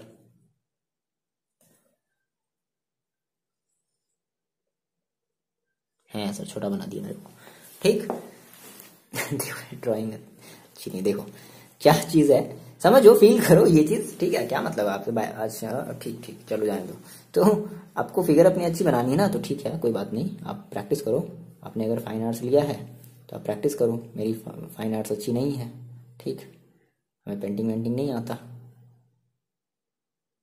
ये पेड़ है, क्या है, क्या है सर, ये खजूर का पेड़ है, ठीक है। तो देखो क्या हुआ, बहुत लंबा बना दिया, नहीं पेड़, चलो कोई बात नहीं। अब देखो क्या, बहुत ज्यादा गर्मी का समय है, समझो बहुत ज्यादा गर्मी का समय है सर, सुनसान रास्ता, गर्मी का समय, कोई भी अगल बगल सर नहीं दिख रहा है, अचानक बगल से शेर आ गया, उठा करके ले जाएगा आपको। देखो जब होता क्या है, जब गर्मियां जब आती है ना, बहुत ज्यादा जब जब धूप होती है, तो अब मान लो हमारी ये जो भी सड़क है, तो इस सड़क के जस्ट ऊपर वाला पार्ट, जैसे जैसे हम ऊपर जाते हैं तो ऐसे सड़क का ऊपर हमारा जो पार्ट है ना, वो हल्का हल्का ठंडा होता जाता है। मतलब जैसे ये वाला जो पोर्शन है, ये वाला जो पोर्शन, बात समझना ध्यान से, ये वाला जो पोर्शन है, ठीक है, ये थोड़ा सा ज्यादा गर्म होगा, ये थोड़ा सा और ठंडा होगा, है ना, ये थोड़ा सा और ठंडा होगा, समझ रहे हो, ये और ठंडा होगा, समझ रहे हो, समझ रहे हो ये चीज। तो हमने कहा क्या होगा कि सड़क का जो लेयर है, सड़क की लेयर का जो सरफेस है वो बहुत ज्यादा हॉटेड होगा, और जैसे जैसे हम ऊपर जाएंगे, जैसे जैसे हम ऊपर जाएंगे वैसे वैसे हमारी चीजें क्या होती जाएंगी, कोल्ड होता जाएगा। यानी कि हम यहाँ पे ये कह सकते हैं कि ऊपर की तरफ हमारा जो है वो कैसा एयर है, वो कोल्ड एयर है, और नीचे की तरफ कैसा एयर है, हॉट एयर है, समझना। अगर एयर हॉट है तो मीडियम कैसा होगा, रेयर होगा, नहीं। अगर अगर एयर हॉट है नीचे वाली, तो नीचे वाली अगर एयर हॉट है ना, तो नीचे वाली अगर एयर हॉट है तो उसका मीडियम कैसा होगा, रेयर होगा। और ऊपर वाली मीडियम अगर कोल्ड है ना, तो इसका मीडियम कैसा होगा, डेंसर होगा। होगा, बिल्कुल होगा सर। गर्म चीजें हल्की होती हैं, हल्की होने का मतलब क्या है कि वो रेयर होगा। अब यहाँ पे वो मत दिमाग लेना सर ये गर्म है तो ये ऊपर उड़ेगा, बिल्कुल उड़ेगा, लेकिन जैसे जैसे ये ऊपर जाएगा इसकी हवा जो है वो ठंडी होती जाएगी, है ना। बट नीचे वाला पोर्शन बहुत ज्यादा गर्म होता जाएगा, क्योंकि ये वाला पोर्शन रोड से एकदम अटैच्ड है, सटा हुआ लेयर है, तो इसलिए ये ज्यादा हॉटर होगा। अच्छा अच्छा अच्छा, तो हमें यहाँ से दो बातें समझ में आई कि हमारा जो हायर एयर है वो कोल्ड है, और लोअर जो हमारा एयर है वो क्या है, हॉट है। तो जिसकी वजह से हमारी यहाँ पे एक हमारी रेयरर मीडियम बन रही है, और ऊपर की तरफ अगर हम चल रहे हैं तो हमारी डेंसर मीडियम बन रही है, ठीक। इतनी बात समझ में आई। चलो अब देखो क्या हुआ, मान लो अब ये पेड़ है भाई, ये पेड़ आपको कब दिखेगा, जब इसे बहुत सारी रेज क्या होंगी। मैंने आपको बताया कि आपको कोई भी एक कैंडल अगर आपको दिख रही है, तो आपको कैंडल क्यों दिख रही है, क्योंकि उस कैंडल से बहुत सारी रेज क्या हो रही हैं, आपकी तरफ जा रही हैं, तो आपको फिर वो कैंडल दिख रहा है। तो क्या होगा कि इस पेड़ से भी, इस ये जो ट्री है ना, इस ट्री से भी क्या होगा, एक रे ऐसे निकलेगी, ठीक, ऐसे रे निकली, ऐसे मतलब एक सीधी रे निकलेगी, ऐसे इसको पोलियो मार दिया थोड़ा सा, कोई बात नहीं, समझ लो आप, फील करो थोड़ा सा, ठीक है। एक ऐसे रे निकली, तो अब बात समझो। अब भाई ऊपर वाला क्या है, डेंसर है, समझ रहे हो ना, ऊपर वाला और ऊपर वाला कैसा, ऊपर वाला और कैसा हमारा एटमॉस्फेयर होगा, डेंसर एटमॉस्फेयर होगा। और नीचे वाला हम जैसे जैसे जाएंगे, तो जैसे जैसे नीचे हम आते जा रहे हैं वैसे वैसे हमारा एटमॉस्फेयर रेयरर होता जा रहा है। तो आपको पता है कि मान लो एक लेयर होगी, एक यहाँ पर ऐसे एक लेयर होगी, कुछ कोल्ड लेयर की है ना, कुछ मोटी लेयर होगी। तो जब हमारी रे इस लेयर में इंटर करेगी, यानी कि कैसे, देखो कैसे इंटर कर रही है, डेंसर टू रेयर, समझे, डेंसर टू रेयर। तो आपको पता है कि जब डेंसर टू जब रेयर जाती है, हमने कहा कि जब डेंसर टू जब हमारी जब रेयर जाएगी है ना, डेंसर टू जब रेयर जाएगी तो हमारी एयर क्या हो जाती है, हमारी जो रे होती है ना वो बेंड हो जाती है, समझ गए। तो हमारी रे क्या हो जाएगी, बेंड हो जाएगी। देखो हल्की सी, ऐसे सीधा जाना था इसको ऐसे, बट क्या हो गया, away from the normal. Denser to rare में आए तो क्या हो जाएगा, अवे फ्रॉम द नॉर्मल। अब जब यहां पर आया तो यहां पर भी जहां पर फॉल हुआ वहां पर हम एक नॉर्मल ड्रॉ कर लेते हैं, और फिर से अवे फ्रॉम द नॉर्मल होगा, नॉर्मल से दूर भागेगा। फिर से देखो, फिर से ये रेयर मीडियम में इंटर करती चली जा रही है ना, तो फिर से क्या होगा, फिर से ये अवे फ्रॉम द नॉर्मल। ऐसे देखने में लग रहा है सीधा, बट ये नॉर्मल ऐसे झुकती जाएगी, बेंड होती जाएगी इस तरीके से, ठीक है। फिर से यहां पर ये फॉल हुआ तो फिर से ये अवे फ्रॉम द नॉर्मल, ठीक है। फिर यहां फॉल हुआ, फिर से अवे फ्रॉम द नॉर्मल, है ना, फिर से ये फॉल हुआ, फिर से अवे फ्रॉम द नॉर्मल। और एक ऐसी कंडीशन आ जाएगी, ध्यान से बच्चे, एक ऐसी कंडीशन आ जाएगी जब, देखो एक ऐसी कंडीशन आ जाएगी ना, हम ये कहेंगे कि हमारी जो इंसिडेंट रे है, ठीक है, वो क्या हो गई, क्रिटिकल एंगल से ज्यादा हो गई। नहीं भाई, हम कह रहे हैं ऐसे समझो, ये भाई वाला तो फिनोमेना यहां पर हो रहा है? एक ऐसे रे गई थी, है ना, तो ऐसे हो गया। फिर अब हमने और ज्यादा, देखो ये और ज्यादा भाग रहा है ना, ये रे अपने नॉर्मल से और ज्यादा भाग रहा है, ये अपने नॉर्मल से क्या कर रहा है, ये अपने नॉर्मल से और ज्यादा भाग रहा है। तो अगर ये अपने नॉर्मल से अगर ये और ज्यादा भाग रहा होगा तो ऑब्वियस सी बात है, इसका जो रिफ्रैक्शन एंगल होगा, सॉरी इसका जो रिफ्रैक्टेड रे होगा वो भी क्या होगा, और ज्यादा भाग रहा होगा। तो एक ऐसी कंडीशन आई होगी जब हमारा मतलब ये एक क्रिटिकल स्टेज पर पहुंचा होगा, ठीक है। और उस केस में हम कहेंगे कि अब हमारी, ऐसे कैसे लो कि यहां पर एक टोटल इंटरनल रिफ्लेक्शन वाला फिनोमेना अकर हुआ होगा। नहीं, देखो एक मिनट, ऐसे समझो इसको, देखो ऐसे यहां समझते हैं। हमने कहा सर यहां पर एंगल ऑफ इंसिडेंस कुछ कम था, यहां पर थोड़ा सा और ज्यादा हो गया, यहां पर और ज्यादा हो गया, यहां पर और ज्यादा हो गया। अब एक ऐसी मतलब कि इंसिडेंट एंगल की एक ऐसी कंडीशन बनी है ना, कि हमारा जो इंसिडेंट एंगल है ना वो हमारे क्रिटिकल एंगल से भी ज्यादा हो गया। तो इस केस में आपको पता है कि जैसे ही क्रिटिकल एंगल से हमारा इंसिडेंट एंगल ज्यादा हुआ तो वैसे हमारी जो पूरी की पूरी जो रे होगी वो क्या हो जाएगी, अब वो रिफ्लेक्टेड बैक हो जाएगी, जिस मीडियम से आ रही थी वापस उसी मीडियम में चली जाएगी। मे भी, अब देखो ऐसा कोई जरूरी नहीं है, ये कंडीशन आपको यहां पर भी अराइज हो सकती थी, समझ गए, जैसा भी हो, जैसा भी वहां की कंडीशन हो, जैसा भी उस एयर का जो भी कंडीशन हो, जितना ज्यादा हॉटर हो या फिर जितना ज्यादा कोल्ड हो, तो कोई जरूरी नहीं कि ऐसा रोड पर या नहीं, यहां पर भी हो सकती थी, है ना, यहां पर भी वो स्टेज मिल सकता था। तो हम ये एक मतलब एक बात है, कहीं पर एक ऐसी स्टेज आएगी, कहीं ना कहीं तो एक ऐसी स्टेज आएगी कि हमारा जो क्रिटिकल हमारा जो इंसिडेंट एंगल होगा वो बहुत ज्यादा हो जाएगा, किससे, क्रिटिकल एंगल से। और जैसे ही हमारा जो हमारा इंसिडेंट एंगल है अगर वो क्रिटिकल एंगल से ज्यादा हो गया तो हमें पता है कि हमारी जो रे होगी वो क्या हो जाएगी, वापस रिफ्लेक्टेड बैक हो जाएगी। सर ये बेसिस हम कौन सी बेसिस पर बात कर रहे हैं, हम ये बात कर रहे हैं टोटल इंटरनल रिफ्लेक्शन के बेसिस पर बात कर रहे हैं, होगा ऐसा ना। तो अब एक हमें ऐसी भी कंडीशन मिली, एक हमें ऐसी कंडीशन मिली, बच्चों ध्यान समझो कि जब हमारी अब रे क्या होगी, अब हमारी जो रे है ना वो क्या हो जाएगी, अब हमारी वापस अपने मीडियम में क्या हो जाएगी, मुड़ जाएगी। और अब देखो, अब जब ये वापस जब जा रही होगी, बात समझो, अब ये जब वापस जा रही होगी तो अब देखो अब ये कैसे जा रही है, अब ये रेयर मीडियम से डेंसर मीडियम की तरफ जा रही है। कैसे जा रही है भाई, बात समझ रहा, कैसे जा रही है ये, अब ये जा रही है रेयर मीडियम से डेंसर मीडियम की तरफ। तो हमें पता है कि मान लो जैसे ही जब ये रेयर मीडियम से जब ये डेंसर मीडियम की तरफ जाएगी तो क्या होगा, आपको पता है कि जब कोई भी रे अगर रेयर मीडियम से, है ना, अगर कोई भी रे अगर रेयर मीडियम से डेंसर मीडियम की तरफ जाती है तो क्या होता है, वो नॉर्मल की तरफ बेंड हो जाती है, ठीक है। तो हमने कहा सर ये गई, है ना, और ये अब देखो यहाँ पे नॉर्मल होगा तो ये नॉर्मल की तरफ ऐसे बेंड हो जाएगी, ठीक। फिर यहाँ पर गई, फिर क्या हो जाएगी, फिर यहाँ से फिर ऐसे नॉर्मल की तरफ फिर ऐसे बेंड हो जाएगी, फिर यहाँ पे गई, फिर ये नॉर्मल की तरफ ऐसे बेंड हो जाएगी। तो फाइनली हमें यहाँ पर हमें अब देखो, यानी कि जिस जगह से ये बेंड हुई, मान लो कि सपोज करो अगर इस जगह से ये बेंड हुई तो क्या होगा, अब हम इसे ऐसे सीधे तो हम ऐसे देखेंगे तो क्या होगा, जिस जगह से बेंड हुई ना, ठीक है, तो क्या होगा देखो, जब ये रिफ्रैक्टेड रे, ठीक है, जो भी हमारी ये जो रिफ्लेक्टेड रे ना, जब हमारी ये आई पर जब अपीयर्स होगी, तो अब जब हम ऐसे सीधे देखेंगे तो हमें लगेगा कि नहीं नहीं ये यहाँ पर ऐसे, मतलब ये जो इमेज अभी हमें जो, मतलब ये रियल ऑब्जेक्ट यहाँ थी, बट हमें ऐसा लगेगा कि जो पेड़ है, मतलब कुछ ऐसे देखो, यहां से देख लो, जैसे ये वाली मान लो रे ऐसे है ना, तो कुछ और बड़ा सा बना लेंगे, है ना, कुछ इस तरीके से, समझ गए। तो पेड़ जो है आपको कुछ इस तरीके से दिखाई देगा, है ना, और कहोगे अच्छा ये तो हमारा मतलब कुछ जो है शिमरिंग, मतलब शिमर जैसा कुछ जो है मैं ये ऐसा फील हो रहा है, समझ रहे हो ये चीज।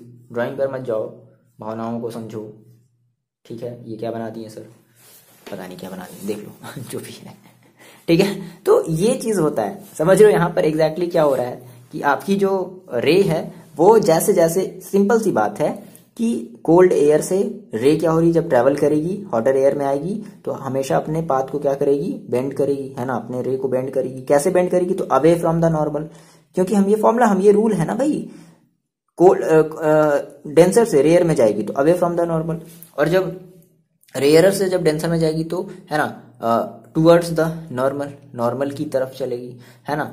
तो हमें ऐसा लगेगा कि अब इस पेड़ की जो पेड़ जो यहाँ पर ना हो करके हमें पेड़ कुछ यहाँ पर ऐसा सीम से होता हुआ ऐसा कुछ दिखेगा। क्लियर है। इन्हीं सारी चीजों को स्टेप बाय स्टेप आपको नोट्स में सारी चीजें मिल जाएंगी। अब बहुत थोड़ा सा बड़ा है तो सारी चीज यहाँ पर नहीं लिखेंगे, थोड़ा सा टाइम भी ज्यादा कंज्यूम होगा आपका भी और मेरा भी, अभी बहुत सारे काम करने हैं, फिजिक्स का बनाना है और भी मैथ्स का बनाना है, केमिस्ट्री का भी बनाना है ना, तो बहुत सारे वर्क करने हैं। तो आप जो है लिख लोगे नोट से, कोई प्रॉब्लम नहीं होगी, आप मेरे को बताओगे कमेंट करके, हाँ सर मैंने लिख लिया है नोट से, कोई भी दिक्कत वाली बात नहीं है। आता है ये इंपॉर्टेंट है, व्हाट इज मिराज, ऐसे करके पूछ लेता है, एक्सप्लेन करो भाई कैसे बनता है मिराज, कैसे बनेगा, किसी भी ऑब्जेक्ट का मिराज कैसे आपको इल्यूजन, ऑप्टिकल इल्यूजन आपको कैसे होगा, ये सारी चीजें, ठीक है।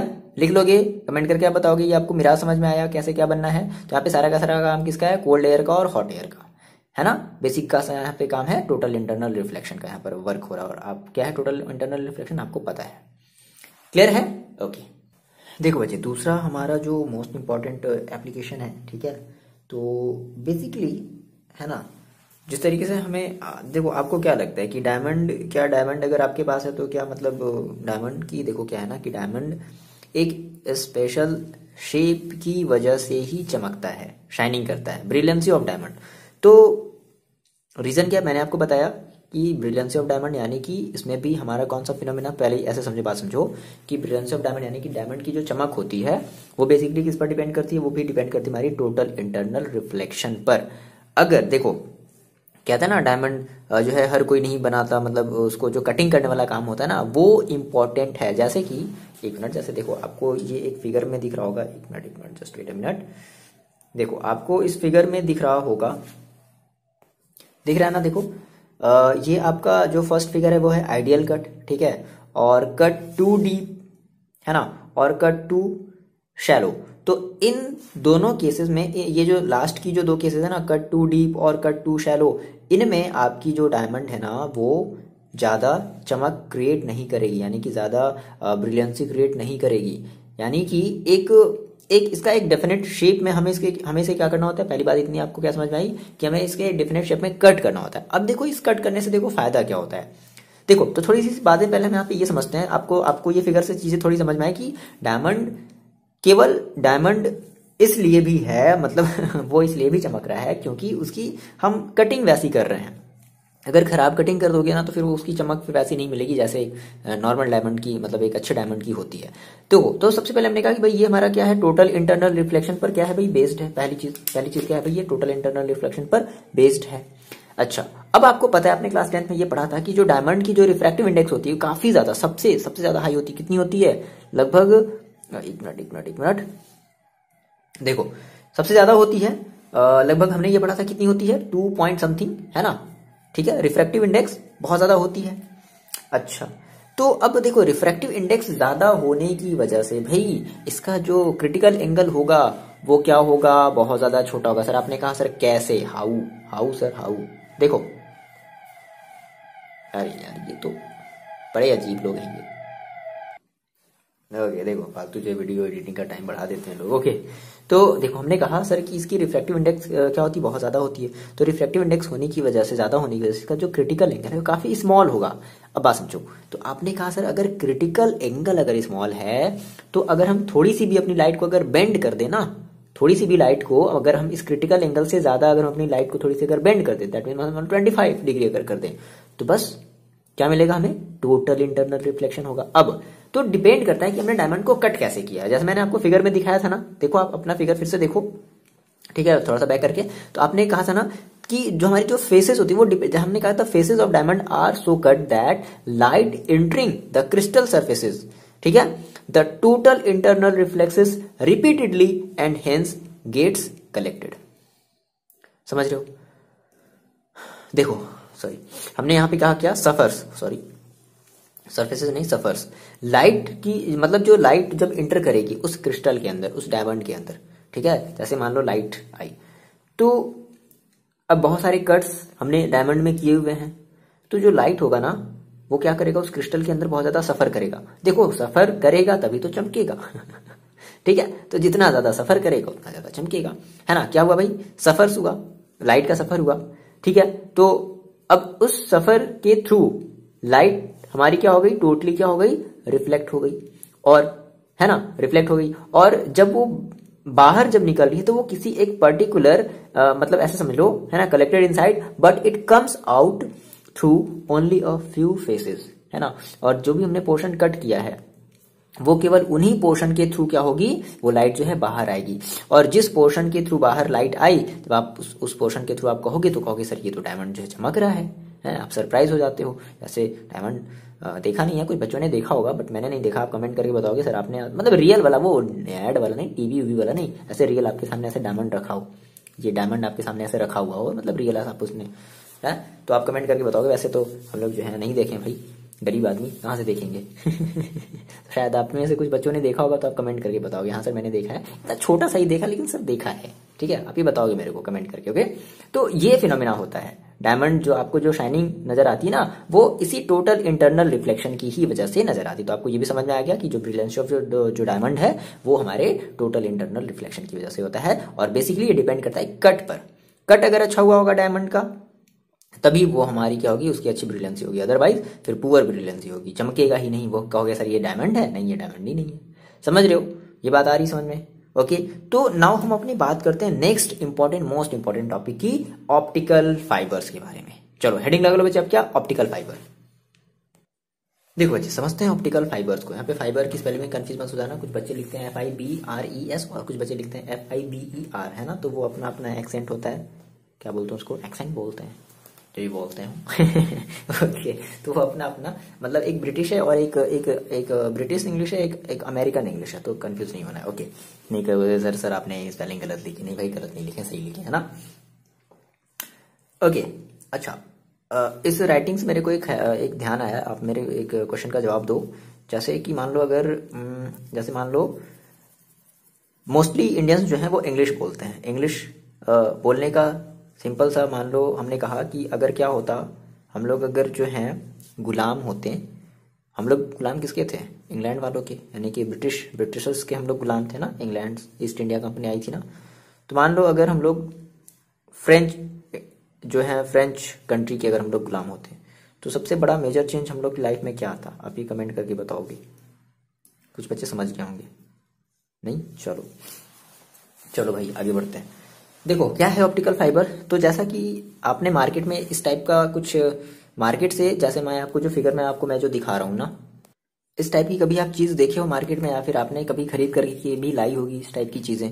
जो क्या होता है, देखो पूरे वायर में कहीं भी लाइट नहीं जल रही, बस क्या हो रहा है, एक साइड वाले पोर्शन में क्या हो रहा है, मतलब सबसे एंड वाले पोर्शन में क्या हो रही है, लाइट जल रही है। सोचो कितना ये पतला मतलब वायर है, ठीक है, और उस पतले वायर में कहीं भी लाइट नहीं जल रही है और केवल एंड में हमारा जो है लाइट जल रहा है। तो देखो क्या है ना कि ऑप्टिकल जो हमारा फाइबर है ये भी कुछ ऐसा ही होता है, बहुत ही ज्यादा पतला। देखो ऑप्टिकल का मतलब क्या होता है, लाइट,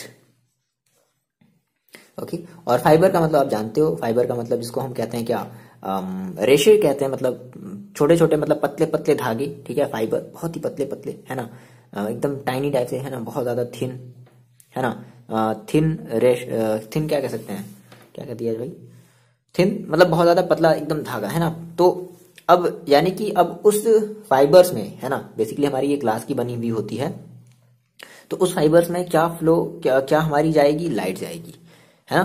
तो इस तरीके की फाइबर्स को हम लोग क्या कहते हैं, ऑप्टिकल फाइबर। तो कहने का सीन क्या है कि पूरा का पूरा सर ये चीज क्या हुआ, मतलब ऑप्टिकल फाइबर का देखो मतलब क्या हुआ। ऑप्टिकल फाइबर हमारी एक डिवाइस है, क्या है, डिवाइस है, जो क्या करती है, ट्रांसमिट करती है, किसको ट्रांसमिट करती है, एनर्जी को।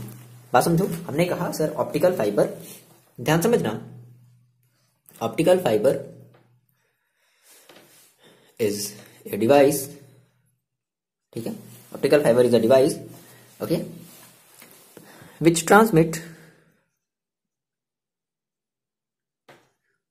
transmit light, ठीक है। या फिर हम कह सकते हैं क्या, ऑप्टिकल सिग्नल, ऑप्टिकल लाइट, अच्छा ना, लाइट अच्छा देखने में नहीं लग रहा है ना, तो हमने क्या बोल दिया, ऑप्टिकल सिग्नल, ओके, फ्रॉम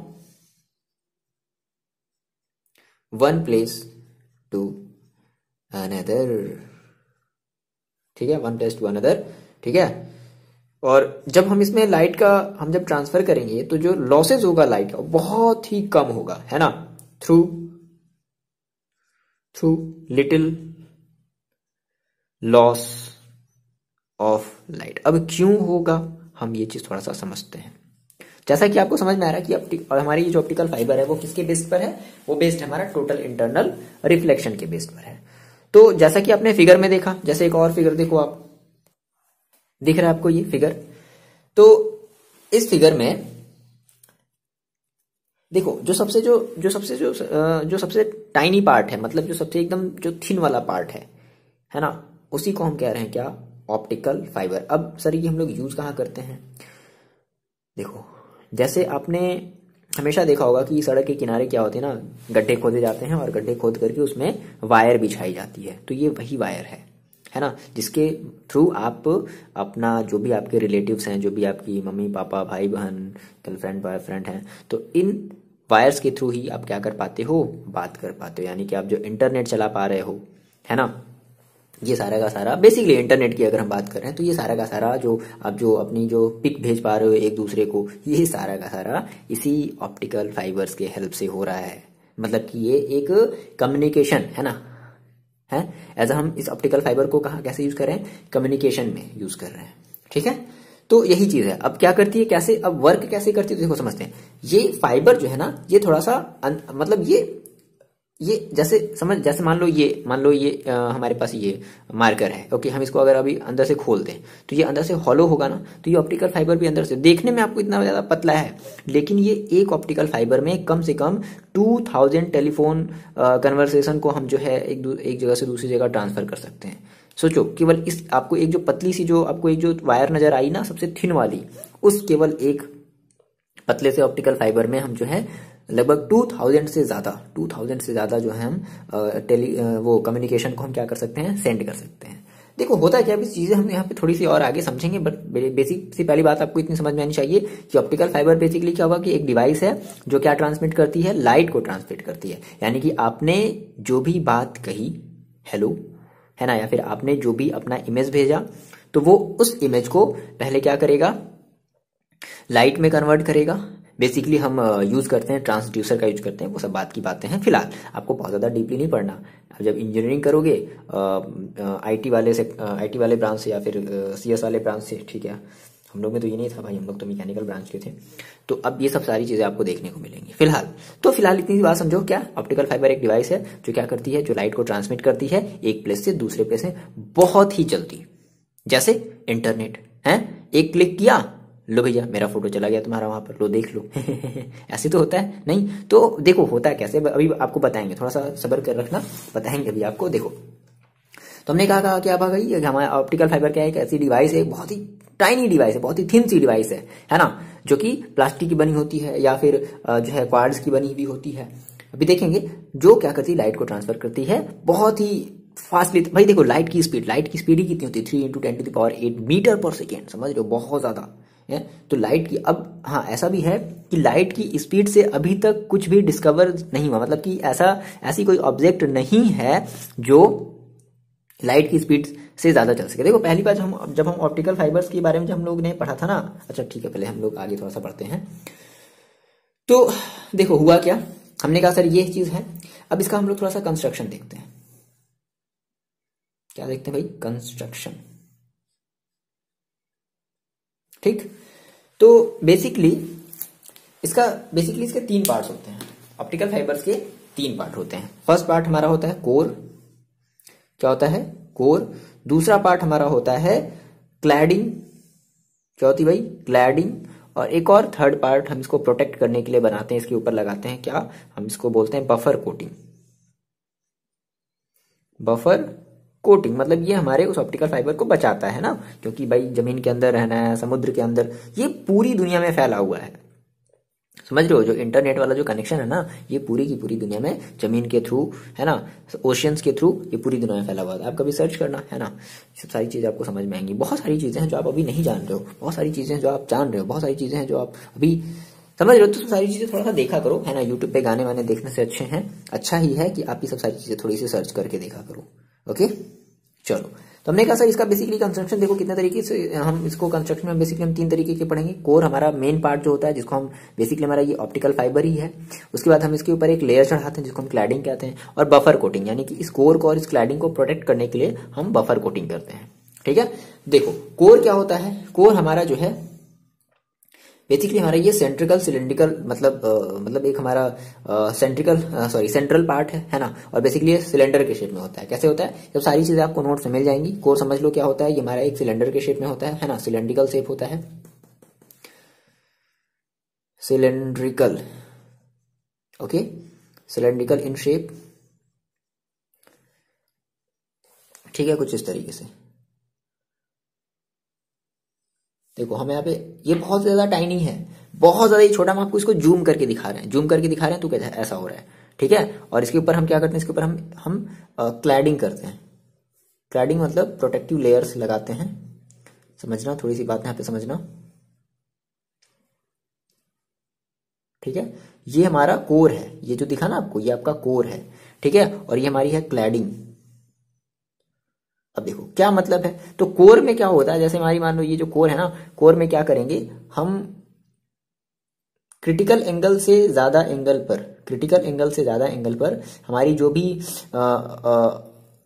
मतलब हमारे पास जो भी ऑब्जेक्ट थे हमने उसको लाइट में कन्वर्ट किया, और लाइट में कन्वर्ट करके है ना हमने मतलब उसको भेजा किसमें, इस ऑप्टिकल फाइबर के अंदर भेजा, है ना। और क्रिटिकल एंगल हमने इंसिडेंट एंगल जो रखा वो क्रिटिकल एंगल से ज्यादा रखा। तो आपको पता है कि जैसे ही आप इंसिडेंट एंगल अगर आप क्रिटिकल एंगल से ज्यादा रखोगे तो आपकी इस पूरे कोर के अंदर कैसी फिनोमेना क्रिएट होगी, टोटल इंटरनल रिफ्लेक्शन वाली फिनोमेना क्रिएट होगी। ये क्या करेगा, ये टोटली क्या कर जाएगा, रिफ्लेक्ट कर जाएगा। फिर ये रिफ्लेक्ट करेगा, फिर से ये रिफ्लेक्ट करेगा, और ये प्रोसेस चलता रहेगा। कहां तक, मान लो आप यहाँ हो और आपका जो भी है जो भी आपके रिलेटिव्स हैं, अब रिलेटिव्स में आप जो भी आप सोचो, हाँ आप वो किसी दूसरी कंट्री में या फिर किसी दूसरी शहर में है ना। आपने यहाँ से कुछ भी भेजा है ना, तो वो कन्वर्ट हुआ, और कन्वर्ट होकर के डॉट के फॉर्म में, लाइट के फॉर्म में वो कन्वर्ट हुआ। अब मेरी बात समझना, इतनी जल्दी कैसे चला जाता है।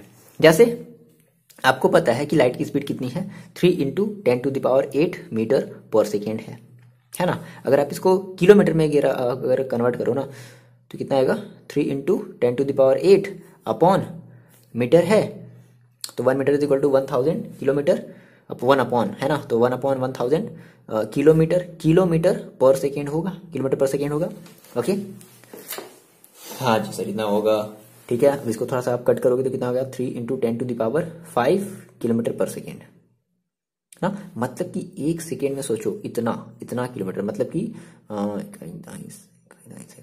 4 10 हजार, बाप रे, लाख 10 लाख, ओके, 30 लाख 30 लाख, सॉरी 3 लाख, ठीक है, 3 लाख किलोमीटर पर सेकेंड। समझ रहे हो, मतलब 1 सेकेंड में कितना, 3 लाख किलोमीटर समझ रहे हो। और मान लो जैसे आपने कहा कि मान लो जैसे मेरा कोई मित्र है जो इलाहाबाद में रहता हो, और मान लो आपके यहाँ से एक नॉर्मल डिस्टेंस लेते, मान लो 300 है ना, तो 300 क्या करोगे, 300 इंटू 1/3 लाख, 4 5 1 2 1 2 कट दो 10 1 2, मतलब समझ रहे हो, मतलब कितना हो गया पता है, 10⁻³ सेकेंड है, इतना टाइम लेगा। ठीक है, मतलब एक मेरा ये जनरल अनुमान है, इसके बारे में भी हमने ये टॉपिक कहीं नहीं देखा है, लेकिन सोचो ना कि जैसे आप जो भी बात अगर आप बोल रहे हो, ठीक है, तो वो इतनी जल्दी क्यों ट्रांसफर हो जाती है, यही तो रीजन होता है ना।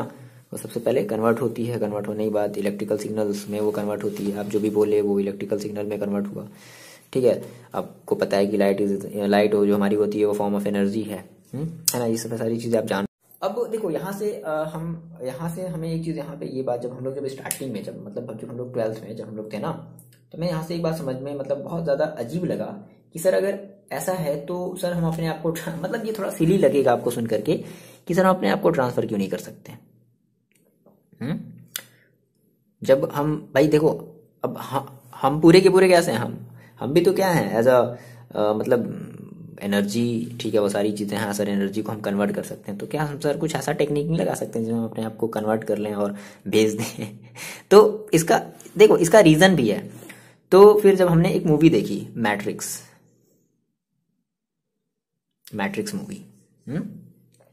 मूवी, अभी आप देखोगे, जिन बच्चों ने देखा होगा, मान लो नहीं भी देखा होगा, तो वहां पर एक ऐसा सिस्टम होता था कि कोई भी पर्सन, जैसे जो पर्सन होता था वो टेलीफोन बूथ पर जाता था और उधर से कॉल आता था, जैसे ही वो उस टेलीफोन मतलब वो रिंग करता था, जैसे ही साइड से है ना उस मतलब कॉल को जब रिसीव करता था, तो यहाँ पर उस टेलीफोन बूथ में जो भी पर्सन खड़ा होता था वो गायब होकर के वापस उस जगह पर आ जाता था।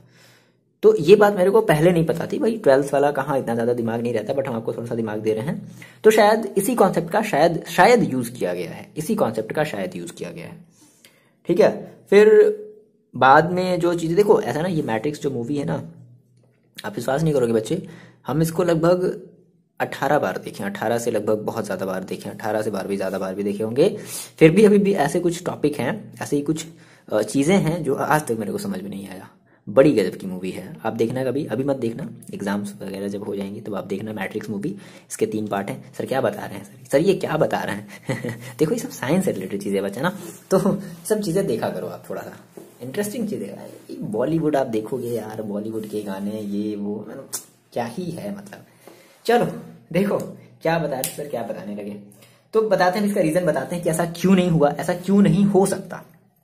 रीजन भी आपको हम बताएंगे, लेकिन अभी नहीं, बाद में, है ना। सब सारी चीजें आनी चाहिए, अगर आप भाई टीनेज के हो, है ना, टीनेज में सब सारी चीजें आनी चाहिए, है ना सब। तो हम लोग के भी दिमाग में ऐसा आया था जब हमने ऑप्टिकल फाइबर वाला जब हमने कॉन्सेप्ट जब हमने पढ़ा था, जब टीचर्स ने पढ़ाया था उसमें। तो अब भाई टीचर भी मैट्रिक्स मूवी नहीं देखे होंगे, तो उनको भी थोड़ा सा नहीं पता चला कि बच्चा क्या पूछ रहा है, वो बस हाँ चलो ठीक है पढ़ लो हो गया, है ना। तो ये सब सारी चीजें ठीक है। तो हमने कहा सर हम यहाँ से क्या करें, हमारे यहाँ से लाइट का जो है ट्रांसफर हो रहा है, फिर जहां पर हम रिसीव होगा, फिर से उस लाइट को फिर से हम वापस उसी शेप में, वापस उसी पोजीशन में फिर से हम कन्वर्ट कर लेते हैं बाय यूजिंग ट्रांसड्यूसर, ठीक है। तो हमने कहा सर ये जो हमारा कोर है वो एक हमारा मतलब सिलेंड्रिकल शेप में होता है, ठीक है, और ये हमारी बेसिकली ग्लास से बना हुआ होता है ना, मेड अप ऑफ ग्लास, या फिर कह लें कि सिलिका, ठीक है, और या फिर कह लें प्लास्टिक, ठीक है। ये देखो यार फिर आ रहे हैं, फिर फालतू यार एडिटिंग करना पड़ेगा। ओके देखो अभी सुन लो, इनकी हॉर्न सुन लो, ये रात भर ऐसे ही घूमते रहते हैं। ओके आज कुछ ज्यादा ही बार बार आ रहे हैं ये, अरे यार। ओके तो ठीक है, ये चीज है।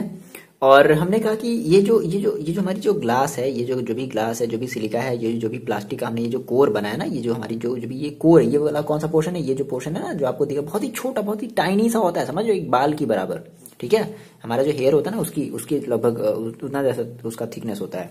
तो हमने कहा कि मान लो इसकी जो रिफ्रैक्टिव इंडेक्स है मान लो μ1 है। अब μ1 क्यों ले रहे हैं, इसका रीजन भी है लेने का, बताते हैं अभी, समझ में आ रही बात, अभी थोड़ा सा बताते हैं। देखो अब इसकी जो ये जो थिकनेस है, यहां से यहां तक आपकी ये जो थिकनेस दिख रही है ना, ये लगभग बहुत ही ज्यादा कम होती है, लगभग 10 to 100 माइक्रोमीटर्स होती है। समझ रहे हो, माइक्रोमीटर मतलब जितनी थिन हमारी हेयर है, ठीक है, उतनी ये लगभग पतली होती है। समझ लो। अब सुनो, सोचो उसमें जो है लाइट का, ऑब्वियस सी बात है यार, लाइट का क्या हो रहा है, उसमें ट्रैवलिंग हो रहा है ना। तो आप जानते हो लाइट का नेचर, वो सारी चीजें फिलहाल अभी हमने भी नहीं पढ़ा, तो डिबल नेचर भी हम थोड़ा सा भी आगे पढ़ेंगे, है ना। देखो तो ये हमारा कोर हो गया, ये सारी बातें हम कोर की। तो हमने कहा कि ये जो कोर है ना, ये हम इसका मान लो रिफ्रैक्टिव इंडेक्स अगर μ1 है, अब इसके ऊपर हम क्या करते हैं, इसके ऊपर हम चढ़ाते हैं क्लैडिंग। क्या करते हैं भाई, क्लैडिंग।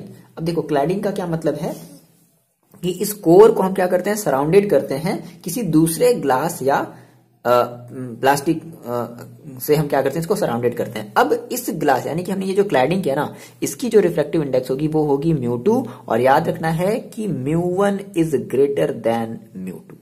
यानी कि जो कोर वाली जो ये जो रिफ्रैक्टिव इंडेक्स है, कोर की जो रिफ्रैक्टिव इंडेक्स होगी ना, वो हमेशा हमारे क्या होगी, जो कोर वाली जो रिफ्रैक्टिव इंडेक्स होगी वो हमारे क्लैडिंग वाले रिफ्रैक्टिव इंडेक्स से हमेशा ज्यादा होगी। ये होनी चाहिए, ठीक है। अरे बस हमें जैसे मान लो कि अगर ये 1 पॉइंट समथिंग 5 है, तो इसको आपको 1.4 रखना पड़ेगा, है ना।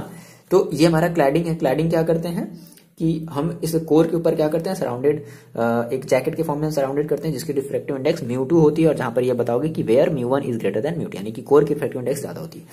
उसके बाद एक हमारा होता है बफर कोटिंग। मैंने आपको जैसे बताया, ये बेसिकली क्या होता है, कुछ नहीं, ये बेसिकली इस पूरे चीज को कवर करने के लिए, मतलब प्रोटेक्ट करने के लिए, है ना। भाई जैसे समुद्र के अंदर आप ले जा रहे हो, समुद्र के अंदर से ले जा रहे हो, जमीन के अंदर से ले जा रहे हो, तो ये डैमेज ना हो जाए, ये जो आपकी जो कोर है, ये जो क्लैडिंग है, ये डैमेज ना हो जाए, इस वजह से हम इसमें बफर कोटिंग करते हैं। तो ये क्या करता है, ये हमारा इट प्रोवाइड्स सेफ्टी। क्या करता है भाई, इट प्रोवाइड सेफ्टी, ये सेफ्टी प्रोवाइड करता है, प्रोवाइड सेफ्टी, है ना, एंड स्ट्रेंथ, और ये स्ट्रेंथ भी देता है, ठीक है, ताकि जल्दी से चीजें हमारी बहुत साल तक चलते, सालों साल, लगभग बहुत ज्यादा साल तक ये चलते हैं। एक बार लगा दिया, है ना, 100 साल ऐसे, 50 साल, 40 साल ऐसे ये चलता है। फिर उसके बाद आप चेंज करो। अब तो बहुत ज्यादा भी, अब तो और ज्यादा जो है हाईली स्ट्रेंथ वाले जो है बफर कोटिंग किए जाने लगे हैं ना। तो ये सारा का सारा देखो फिनोमेना है, और मैंने आपको ये जो कॉन्सेप्ट बताया। अब मेरी बात यहाँ से थोड़ा सा समझना। देखो सारी चीजें आपको नोट्स में मिल जाएंगी, थोड़ा सा हम इसको जल्दी से फिनिश करते हैं। वैसे ही क्या से लग रहा है 1 घंटा थोड़ा सा ज्यादा का समय हो गया है। ओके देखो, तो इसकी हम बात कर लेते हैं थोड़ी सी। हमने प्रोपोगेशन भी आपको बता दिया है कि लाइट का प्रोपोगेशन कैसे होगा, मैंने आपको वो सारी चीजें बता दी हैं, ठीक है। अब हम इसके थोड़े से एप्लीकेशन की बात कर लेते हैं। और जब जैसे ही हमने एप्लीकेशन आप जब पढ़ोगे, तो आपको मैंने आपको जो क्वेश्चन बताया था कि हम अपने आप को ट्रांसफर क्यों नहीं कर सकते हैं, जिस तरीके से मैट्रिक्स वाली मूवी में जो कॉन्सेप्ट जो बताया गया है कि जो इंसान है वो फोन करता है, और जैसे ही दूसरे वाले ने फोन उठाया तो वो इंसान वहां से गायब होकर के वापस अपनी जगह पर आ जाता है ना। तो वहां पर वो इंसान नहीं था, वहां पर क्या था, जो रियल इंसान होता है वो तो अपने सुटेबल प्लेस पर है। बस क्या हुआ है ना कि उसका एक ऑप्टिकल इल्यूजन, ठीक है, ऑप्टिकल इल्यूजन उस पर्टिकुलर प्लेस पर गया है। वो इंसान अभी भी वहीं पर है, ठीक है, लेकिन उसका ऑप्टिकल इल्यूजन, इसलिए कह रही ये मूवी बड़ी गजब की कॉम्प्लिकेटेड है। आप अगर इसको 10 एज में अगर आप देखोगे ना, टीन एज में जिस एज में आप हो, तो एकदम नहीं समझ आएगा, कहोगे क्या क्या देख रहे हैं, मतलब क्या ही मूवी है, फालतू सी मूवी है।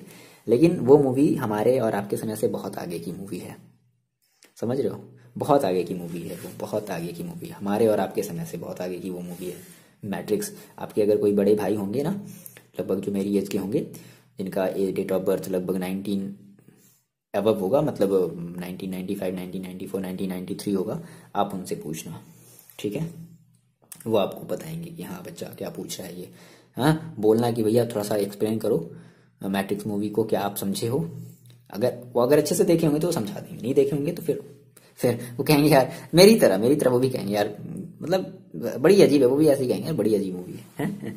कोई बात नहीं। देखो तो देखो यहाँ पे जब एप्लीकेशन जब पढ़ोगे ना इस ऑप्टिकल फाइबर का, ठीक है, तो पहला जो एप्लीकेशन है वो इसको हम लोग यूज करते हैं एंडोस्कोपी में। अब जो बायो वाले बच्चे होंगे वो अच्छे से मतलब जानते होंगे एंडोस्कोपी का मतलब क्या होता है, ठीक है। एंडोस्कोपी का देखो मतलब क्या होता है, जैसे ये फाइबर ऑप्टिक बहुत ज्यादा पतले पतले होते हैं, तो क्या किया आपने, इसको स्टमक में डाला, ठीक है, और जो भी आपका पेट है ना, ठीक है, तो ये क्या करेगा ना, ये पूरी की पूरी इमेज यानी कि एक स्टमक की पूरी जो इमेज है आपको स्क्रीन पर दिखाई दे देगा कि हाँ भाई ये लो स्टमक है, यहाँ पर ये प्रॉब्लम है, यहाँ पर ये डिजीज है, ये इस वजह से ये चीज़ जो है आपका ऑर्गन काम करना बंद कर दिया है। तो हम लोग इसको बोलते हैं एंडोस्कोपी। बायो वाले बच्चे, अगर कोई बायो वाला मित्र है तो आप उस मित्र से, अपनी मित्र से या आपका जो भी सखा है, सखा समझते हो ना, सखी, तो सखी से आप अपने संपर्क करो, मतलब ठीक है, तो उनसे संपर्क करो, वो आपको एंडोस्कोपी के बारे में अच्छे से बता देंगे, ठीक है, कि क्या होता है। ओके, आप ये नोट्स में भी चीजें दी गई हैं, कोई बात नहीं, अगर आपका बायोलॉजी वाला अगर कोई मित्र नहीं है तो आप नोट्स भी पढ़ सकते हो, ठीक है। तो पहला चीज है क्या, एंडोस्कोपी में हम यूज करते हैं। एंडोस्कोपी का मतलब आपको समझ में आ गया, ठीक है, कि जो भी हमारे स्टमक के जो भी पार्ट्स हैं वो हमें एक इमेज के फॉर्म में दिखाई देंगे और हम यहाँ से सारी चीजें समझ लेंगे कि अच्छा ये प्रॉब्लम है, इस पेशेंट को ये प्रॉब्लम है। दूसरी और मोस्ट इंपॉर्टेंट जो हमने एप्लीकेशन आपको बताई कि कम्युनिकेशन में कहाँ यूज करते हैं, कम्युनिकेशन में, और इसी चीज को देख करके हमारे मन में ये बात आई थी, कम्युनिकेशन, इसकी ओरिजिन यहीं से हुई थी, ठीक है, कम्युनिकेशन में, ठीक है। अच्छा, और कम्युनिकेशन मतलब क्या है, जैसे कि मतलब आप अगर बात कर रहे हो, आप जो है अपने फोटो एक दूसरे को दिखा रहे हो कि भैया लो मेरा फोटो देख लो, मेरा फोटो देख लो, ठीक है, तो उस टाइप में हम इसका हम फाइबर ऑप्टिक का यूज करते हैं। मैंने आपको बताया किस स्पीड से जाती है, वो सारा का सारा जो डाटा है पहले उसको कन्वर्ट किया जाता है, लाइट में कन्वर्ट किया जाता है। अब लाइट में कैसे कन्वर्ट करते हैं, तो हमारे पास कन्वर्ट करने के लिए ट्रांसड्यूसर लगे हुए होते हैं, ट्रांसड्यूसर के हेल्प से उसको कन्वर्ट करते हैं। देखो हर जगह की टावर होती है ना, जैसे मान लो आप जिस गाँव में हो, फिर उससे कुछ दूर पर एक दूसरा टावर होता है, तो जब ये सिग्नल्स जब जाते हैं ना इंटरनेट के थ्रू, बच्चे जब ये सिग्नल्स जब जाते हैं ना, ठीक है, हम इंटरनेट के थ्रू हम फोटो भेजने की बात कर रहे हैं, ठीक है, तो जब ये वाई, और ये कैसे जाएगा, आपके ऑप्टिकल फाइबर की वजह से। अगर आप कोई भी फोटो कोई भी डाटा भेज रहे हो ना, तो वो सैटेलाइट वाला सिस्टम नहीं है कि वो सैटेलाइट से उड़ेगा, और नहीं, ये आपके पहले जाएगा इस ऑप्टिकल फाइबर में जाएगा, ऑप्टिकल फाइबर में जाएगा, तो अब देखो बहुत ज्यादा स्पीड से जाएगा। लेकिन क्या होता है कि कुछ दूर चलने पर, जैसे कि मान लो 100 किलोमीटर चला, 150 किलोमीटर चल दिया, तो अब इसकी कुछ इंटेंसिटी कुछ कम हो जाती है, तो क्या होता है फिर वहां पर हमारे एक वो लगाए जाते हैं, मतलब इंटेंसीफायर, मतलब फिर एक दूसरे टावर के पास जाता है, फिर वहां पे एक एम्पलीफायर होता है, फिर से वो क्या करेगा, फिर से वो सिग्नल को फिर से बूस्ट करेगा। ये काम बहुत जल्दी जल्दी होता है, फ्रैक्शन ऑफ सेकेंड में, मतलब मैंने बताया ना 1/1000 सेकेंड, समझ रहे हो, अगर आप बहुत ज्यादा अगर दूर आप भेज रहे हो, अमेरिका वगैरह समथिंग कुछ भेज रहे हो, तो फ्रैक्शन ऑफ सेकेंड में ये काम होता है, समझ रहे हो ना, फ्रैक्शन ऑफ सेकेंड में बूस्ट करेगा, फिर से जाएगा, फिर से बूस्ट होगा, ये ऐसे होता रहेगा, ठीक है। तो हमने कहा सर कम्युनिकेशन में क्या करते हैं, सबसे पहले हमारी जो भी डेटा होती है उसको हम कन्वर्ट करते हैं लाइट में, उसको फिर हम इसमें with the help of transducer, और उसके बाद हम इसमें फिर सेंड कर देते हैं। फिर जहां भी ऑप्टेन रिसीवर होता है, रिसीवर वो रिसीव करके फिर आपकी ओरिजिनल फॉर्म में इसको ऑप्टेन कर देते हैं। तो यहीं से हमारी क्यूरियोसिटी ये हुई थी कि हम अपने आप को क्यों नहीं ट्रांसफर कर सकते। तो रीजन ये देखो पता चला कि ये जो हम ट्रांसमिटिंग का हम ये जो काम कर रहे हैं ना, ये केवल है 2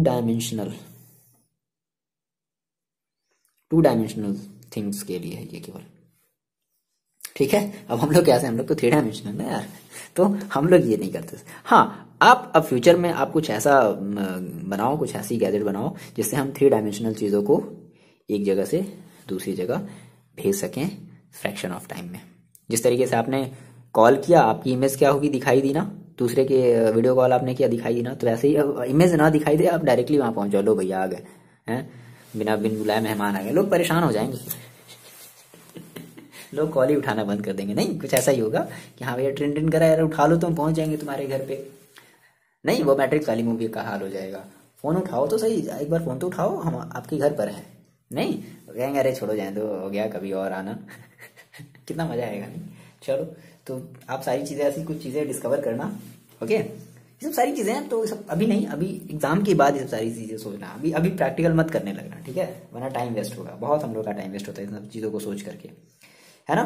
तो ये सारी चीजें आपको मिल जाएंगी नोट्स में, आप ये सारी चीजें इजीली आप पढ़ सकते हो, ठीक है। मजा आ रहा है, ऑप्टिकल फाइबर ये समझ में आया, बहुत कुछ बड़ी ये चीज तो हम आपको नहीं बता दिए, है ना।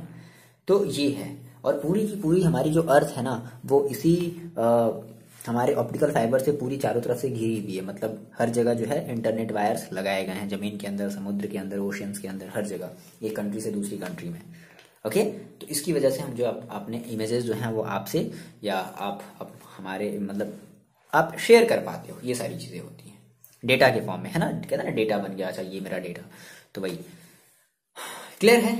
ओके, ये वायर चाहे जैसे भी मुड़ी हुई हो, वायर अगर मुड़ी हुई भी होगी तो भी हमारे उसके स्पीड पर कोई फर्क नहीं पड़ेगा, उसकी इंटेंसिटी वैसे ही रहेगी, कोई चेंज होने वाला उसकी इंटेंसिटी नहीं है ना। तो ये है ऑप्टिकल फाइबर का पूरा ब्यौरा, मतलब आपको समझ में आया, ठीक है। तो थोड़े से बात कर लेते हैं जल्दी से। देखो न्यूमेरिकल्स की, बहुत ही इजी सा न्यूमेरिकल है, बहुत ही इजी है। देखो बच्चे, ये आपका फर्स्ट क्वेश्चन है, क्या बोल रहा है कि find the critical angle. That means C आपसे पूछ रहा है ना। और critical angle for a material of refractive index √3, refractive index दे दिया, दैट मीन्स एन दे दिया नहीं, हाँ कुछ ऐसा बोला तो नहीं फर्स्ट मीडियम, तो हमने मान लिया भाई चलो एन है, और आपसे सी पूछ रहा है, तो आपको पता है एन और सी में एक रिलेशन आपको पता है ना, क्या होता है, as we know sir, sine c is equal to कितना होता है, 1/n।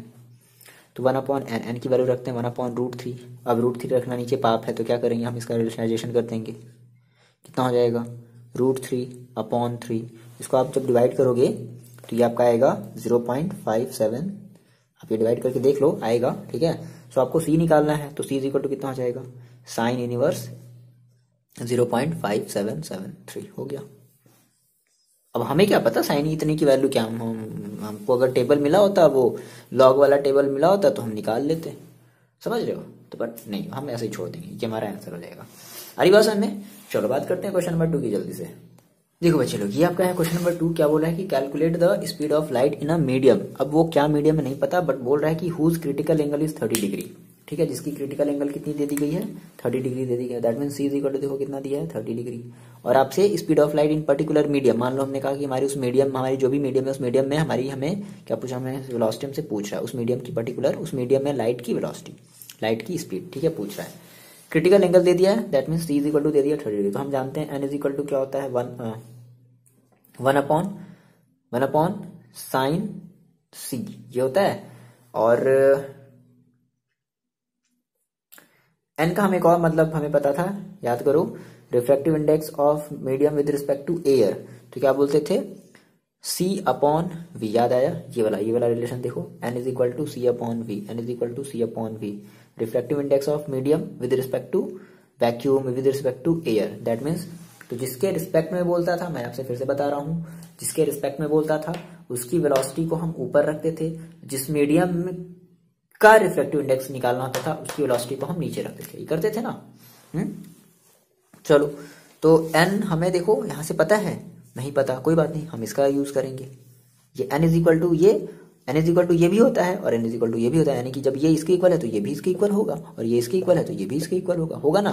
तो हमने कहा सर साइन सी, ओके, तो 1/sin 30 इज इक्वल टू, सी हमें पता है कितना, सी का मतलब क्या, याद रखना, सी का हमेशा मतलब क्या होता है, speed of light in vacuum या एयर, एक ही होता है, ठीक है। लेकिन स्पीड ऑफ लाइट, ये v का मतलब क्या है, speed of light in particular medium. अब वो आपका मीडियम वाटर भी हो सकता है, ग्लास भी हो सकता है, डैम, कुछ भी हो सकता है। तो 3 × 10⁸, सी का मतलब क्या, 3 × 10⁸ मीटर पर सेकेंड, है ना, नहीं मीटर पर सेकेंड है। ओके, देखो उसके बाद v हमें ये निकालना है। साइन 30 की वैल्यू चलो बताओ कितनी होती है। ओके, साइन 30 की वैल्यू 1/2, ओके, ये चला जाएगा यहाँ पर, इज इक्वल टू 3 × 10⁸/v। सो देखो ये हो जाएगा 2 is equal to 3 × 10⁸/v। So v is equal to कितना हो जाएगा, 3/2 × 10⁸, दैट मीन्स 1.5। क्लियर है, ये चीज आपको बात समझ में आ गई, ठीक है। इसी तरीके से एक और क्वेश्चन है, पीडीएफ में डाउनलोड कर लेना, नोट्स बना लेना, और आपको जैसा भी ये वीडियो लगा आप प्लीज कमेंट करके बता देना, ठीक है, फीडबैक दे दो, है ना। तो चलो ठीक है, मिलते हैं आपसे नेक्स्ट वीडियो में, पढ़ाई करते रहो, अपना ख्याल रखो।